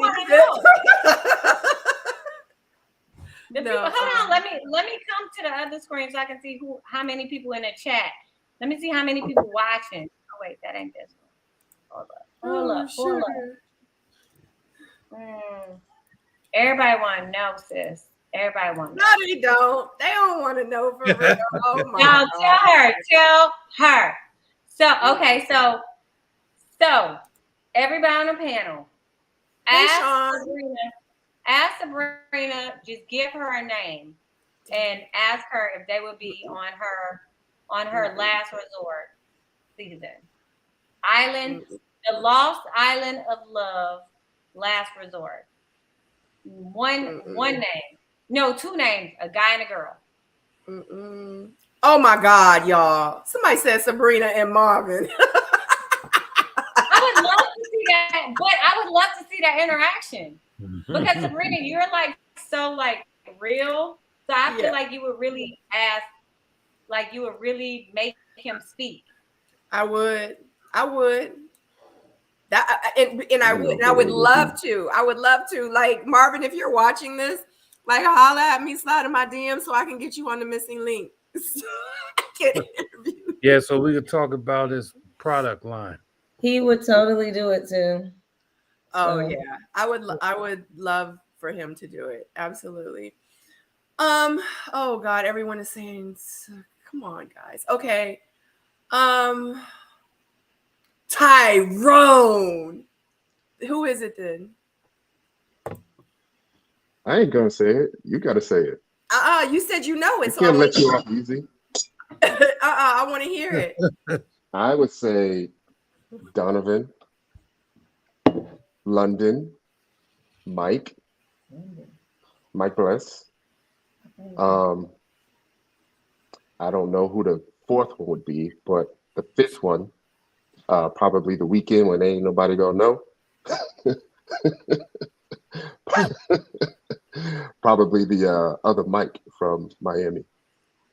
Chuck, Big Mike. Mike. Who is Mike from Miami? Mike from Miami. Yeah, Big Mike yeah. from Miami. The Scripper. Oh, interesting. Wait, the who? The Scripper. Which Mike from Miami? The one that The who? it ended up being with remember he bought the box of roses. Brandy, him and Brandy were together. Yeah, Yes. Mike is my dog, man. I'll be trying. Yeah. I want to follow him on IG, but I can't. I did follow him, but then I saw these half naked pictures. I'm like, oh, come on, man, this is on my line. I mean, bro. his whole Instagram is a thirst trap. Yeah, but you know what? That's my guy right there. Yeah, like I it was a lot. I had to stop following him. I was like, wow, like, it was a lot. I don't think I ever followed him. Yeah, I did. Yeah, he was in Houston. Stacy, that when we was down there. When I met him, yeah, that's when I met him. Yeah. Yeah. Oh my God! Somebody But I said, don't "Wait, think he's a actually- stripper I now." don't No, think he I was a stripper on the show. Was he a stripper on the show? Yeah, but he had an appliance business. I think don't he's remember mad. the stripper thing. So his Instagram gives off. Well, he Magic Mike. does. He does. It's on his Instagram. Like he does parties. He performs at I parties. thought it was just his thought. He gives off both legs. That's his He thought gives off job. both legs. I just thought that was the Instagram. You know how people just be on Instagram putting baby oil on and being on the camera and stuff. I thought it was just for Instagram. His Instagram name needs to be Bowleg Mike. Based on them pictures, baby. Wow. Wow. Well, that's That's all. Tyrone said maybe Samson for the first 3 weeks. And then I had to be like, you got to go. Oh my God. well, I feel like the space in Aries, I think you can't show it now, but I think you will show it at some point. I think like the space that we're in, like as post season cast members, I feel like we just be like, now that we know the truth, we can just say how we feel. And so like I would actually throw in some extra people, because like if Sabrina was gonna be on there, I would want other people who I feel like she would bring some stuff out of them that the viewers never saw. Like I feel like the conversations to be had, the interactions, it'll be all the way up. It'll be a whole nother level of stuff. So like I feel like I don't know. I just feel like I don't even know if I know anybody from my season that's worthy of your presence. Aries, what was you about to say? Thank you, Stacy. Waiting on you still. Right. Oh, Both of y'all. oh yeah, that's what Stacy. So who would be your top 5 guys that you would pick? I don't know because I can't remember any. First of all, I can't remember anybody's name. Or their seasons just all messed together. y'all know I got 3 kids, so I don't be knowing. I don't know. I feel like the chat can probably help me out on this. Like, my like 5, because I feel like Sabrina totally deflected. So I'm gonna revert to Ty to telling me like the same. I'm interested. And y'all, and I won't leave the screen so y'all can see my face. Y'all are being so soft right now. We need answers. The chat wants answers. Aries answered, right? No. Aries No, answered. she didn't. No, she didn't. And no, I was Sabrina didn't. Y'all remember mine? Like I'm talking out and I'm just doing what's been done. I can't talk about anything right now. I'm pleading the fifth until my season is over. Oh, come on already. Just give us, you know No, what? we talking about previous season. I'm about to have to start going attorney mode on her. Oh God. Yeah, Oh, you trying to get me in trouble. You already did ask some stuff. no, I'll answer. I'll answer it. Just a hypothetical. So, Okay, so top I would 5. definitely want Jay Bradley on a season with me because we have a really great friendship and relationship, and I would be interested to see like his interference. I would love to see his interference. I would love to be on a season with Sabrina because I feel like she is kind of like she's a straight shooter, and she's gonna bring some truth out of people. She's gonna say it. I feel like, oh shit. I'm sorry, Special Callie. Go ahead, Sabrina. You was about to answer. My bad. No, I was waiting for you. I would love Tyrone. I want you. I want P.O. I would like Phil. You know the Mike that did get married or something? There's multiple Hold on, Phils. which Phil? That's what I was about to say because I just Phil from y'all. Phil from my season. Okay. Phil from your season. I like Phil. I would like P.O. because I feel like he'd be stirring the pot, but you a production enemy, so you won't be there. Yes, I will. Production loves me. I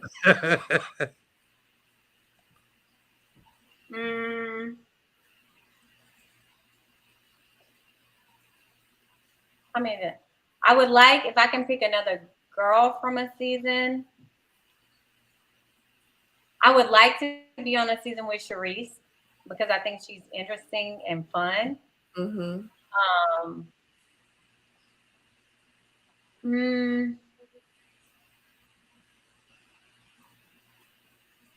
Out of all the comments, Sabrina.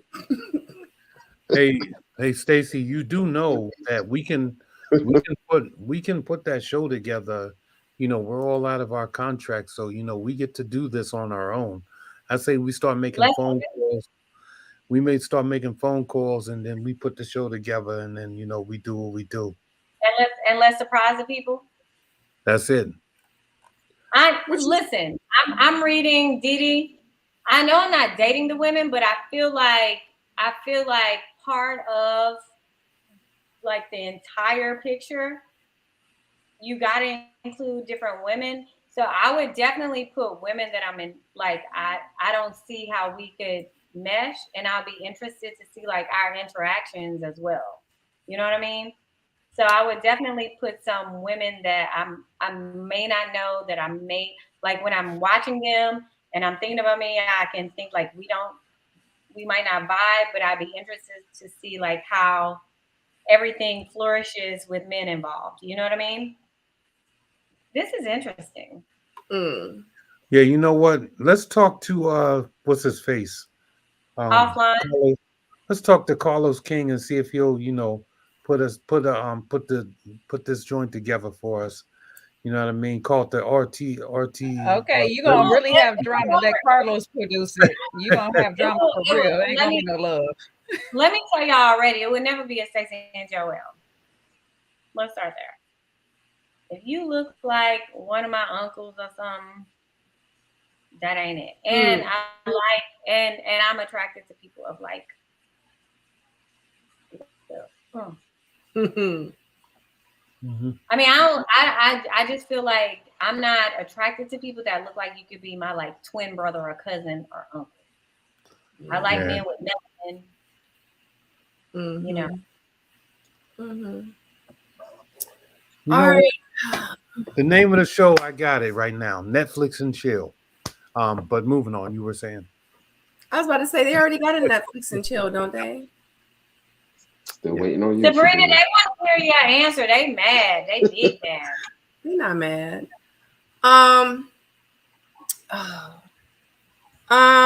5. So, golly, Jesus. So, yes, Mike Bless. I've always said Mike Bless. Donovan.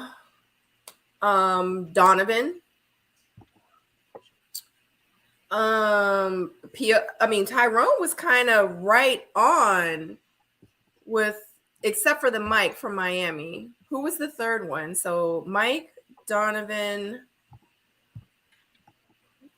What was the third one that you named? Because you were right. Because I was like, yep, he's right. London, yeah. Who else?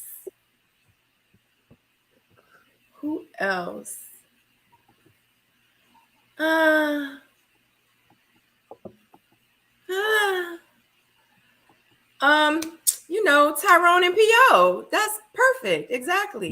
No, you ain't gonna get away with that bull. That's the real party. It's a party pull now. one out the hat. Just pull one person out the hat that's not on this screen. Pull one person that's not on the screen.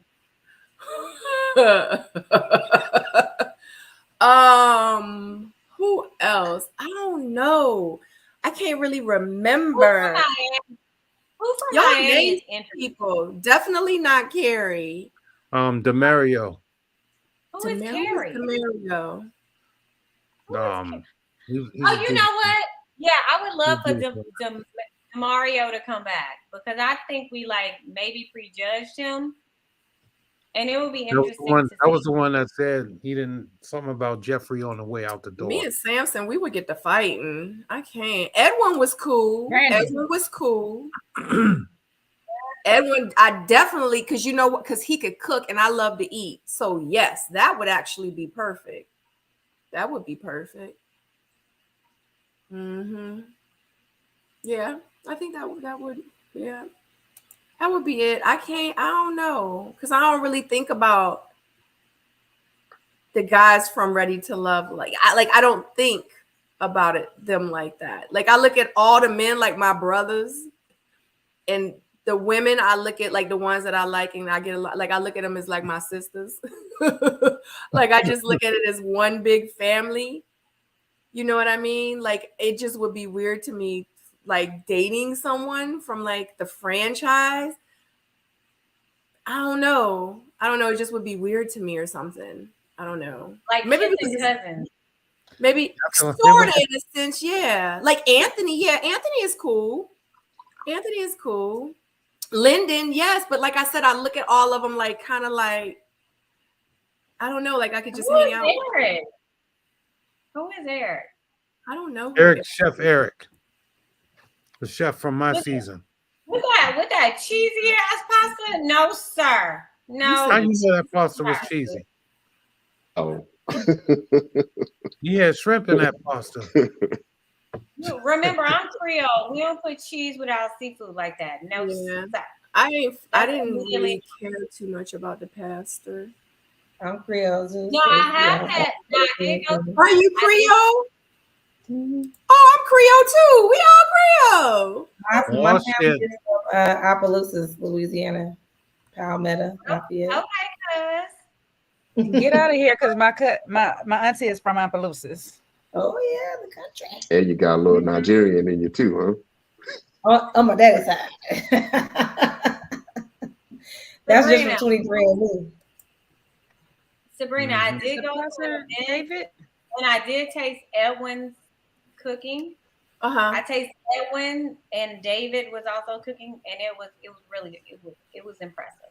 But what about chef? It wasn't the cheese to balance off. You don't know how to balance off the season. Yeah. And I don't mean that in a shady way, but we down here where we make a roux, like we make a roux that like a bechamel, Uh-huh.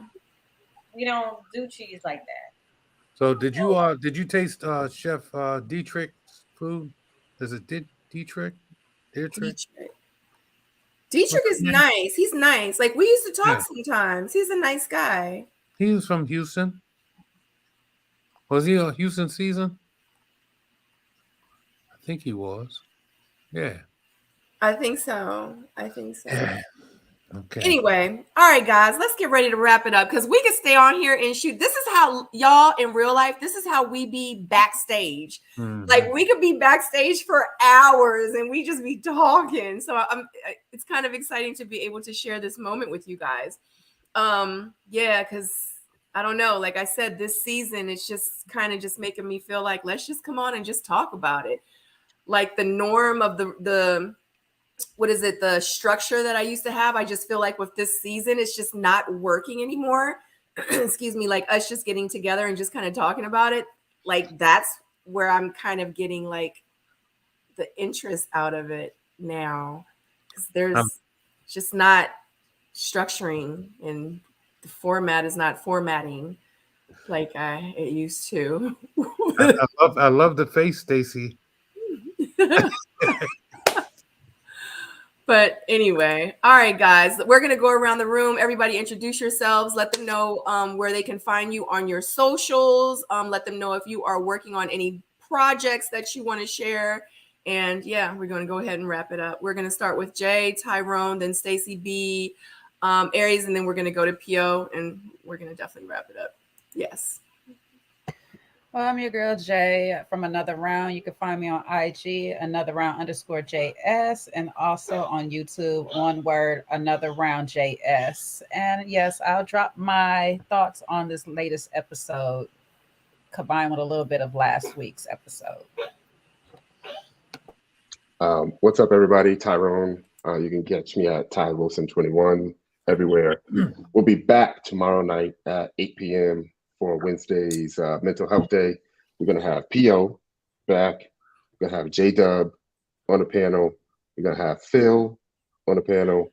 And we're working on a couple more people tomorrow night. We're going to talk mental health topics amongst the men.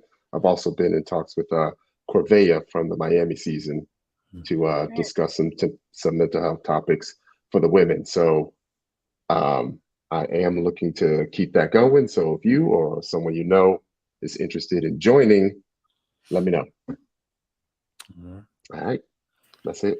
Stacy B. Stacy B, y'all know I be having so much stuff going on that y'all got to find me on Instagram. Like, if y'all want me to know or respond to you, you got to hit me on Instagram, Stacy_B with 3 E's. I had so much fun. Thank you so much, Aries, for joining us tonight, though impromptu. I appreciate the shenanigans with you. And hey, the MVP award goes to the chat tonight, because let me tell you how lit they were. Like, I had to find out who was a turtle tonight. Like, I didn't even know. They even named like Donatello. Who knew? Huh. Y'all the real MVPs. Wow. Aries. I'm Aries. I am co-host of the Bold Black Girls podcast that airs every Wednesday here on YouTube. And you can follow me on my social, Aries WW on Instagram, or Bold Black Girls on Instagram. And of course, Ready to Love on Fridays at 7 p.m. Central.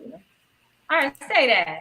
Right. I'm the most boring cast member, so you might not really see a lot of me, but No, you're the most relatable one. That part. Like, you give us hope. You're giving us hope. don't give me too much pressure, I might, I don't know what's gonna happen. Just keep doing exactly what you're doing. You winning, sis. Thank you. Mm-hmm. And I thank y'all for having me and letting me join the panel as well. Thank you so much for being here. Pio. Yes. Shout out to Aries Zoom room. I know that's where you take all your Zoom calls at. It is. Yeah, I know. I can see, nice little setup. Okay. So I am at 100 sightings on IG, doing everything every day, all day. That's how we do it. I did want to send a special shout out to my sister April Gaines, who's in the chat. She came through. I'm in my Pittsburgh home right now. She came through and got me this smokeless grill that I'm going to take back when I go to DC, and I'm going to try to grill up something and see if I get that charcoal flavor. But it was an impromptu surprise, so really appreciate that. Love you, sis. Everybody's following me on IG. You know what it is. The end. Hio, will you have the swing set and the handcuffs with the smokeless grill? You know what? I just might. I be delivering all kind of shit. So depends too if it's after 9:30. So there's that. I can't. Thank you so much, guys, for watching. Thanks for hanging out with us. We had so much fun today. So sorry that we didn't, I don't think y'all even care that we didn't stick with the program. Thank you so much for Aries for joining. Thank you for always joining in the chat and supporting me on my channel. Much love to you. I know our friendship kind of started with, hey girl, and it kind of grew to this. I would have never thought that you would be joining me up here, and I so do appreciate it. I don't take it for granted, and congratulations on being on the show, on your success and everything that you have going on. I would love to have you back. My chat would love to have you back. Anytime, you are more than welcome here. Shout out to my panel. I love you guys so much. Y'all always show up for me. Y'all could be anywhere in the world, and you decided to be here with me tonight. I love you so much for the support. Shout out to y'all in the chat. Like, y'all tonight, y'all had it lit. Okay, man, I tell you, without the chat, I don't know. It's like 50 here and then 50 over there. Like, we got to be together to have this 100 team. So shout out to my soulmates. I love you so much. Make sure you click that thumbs up if you enjoyed the live. If you are watching the replay, put down below like what you thought. Like, who do you think is going home? Is it going to be Marvin or is it going to be Red? Let us know also too, like, how you felt about the show. Other than that, yeah, that's it. We will see you back here next Friday for the live reaction watch party for episode number 5. Love you.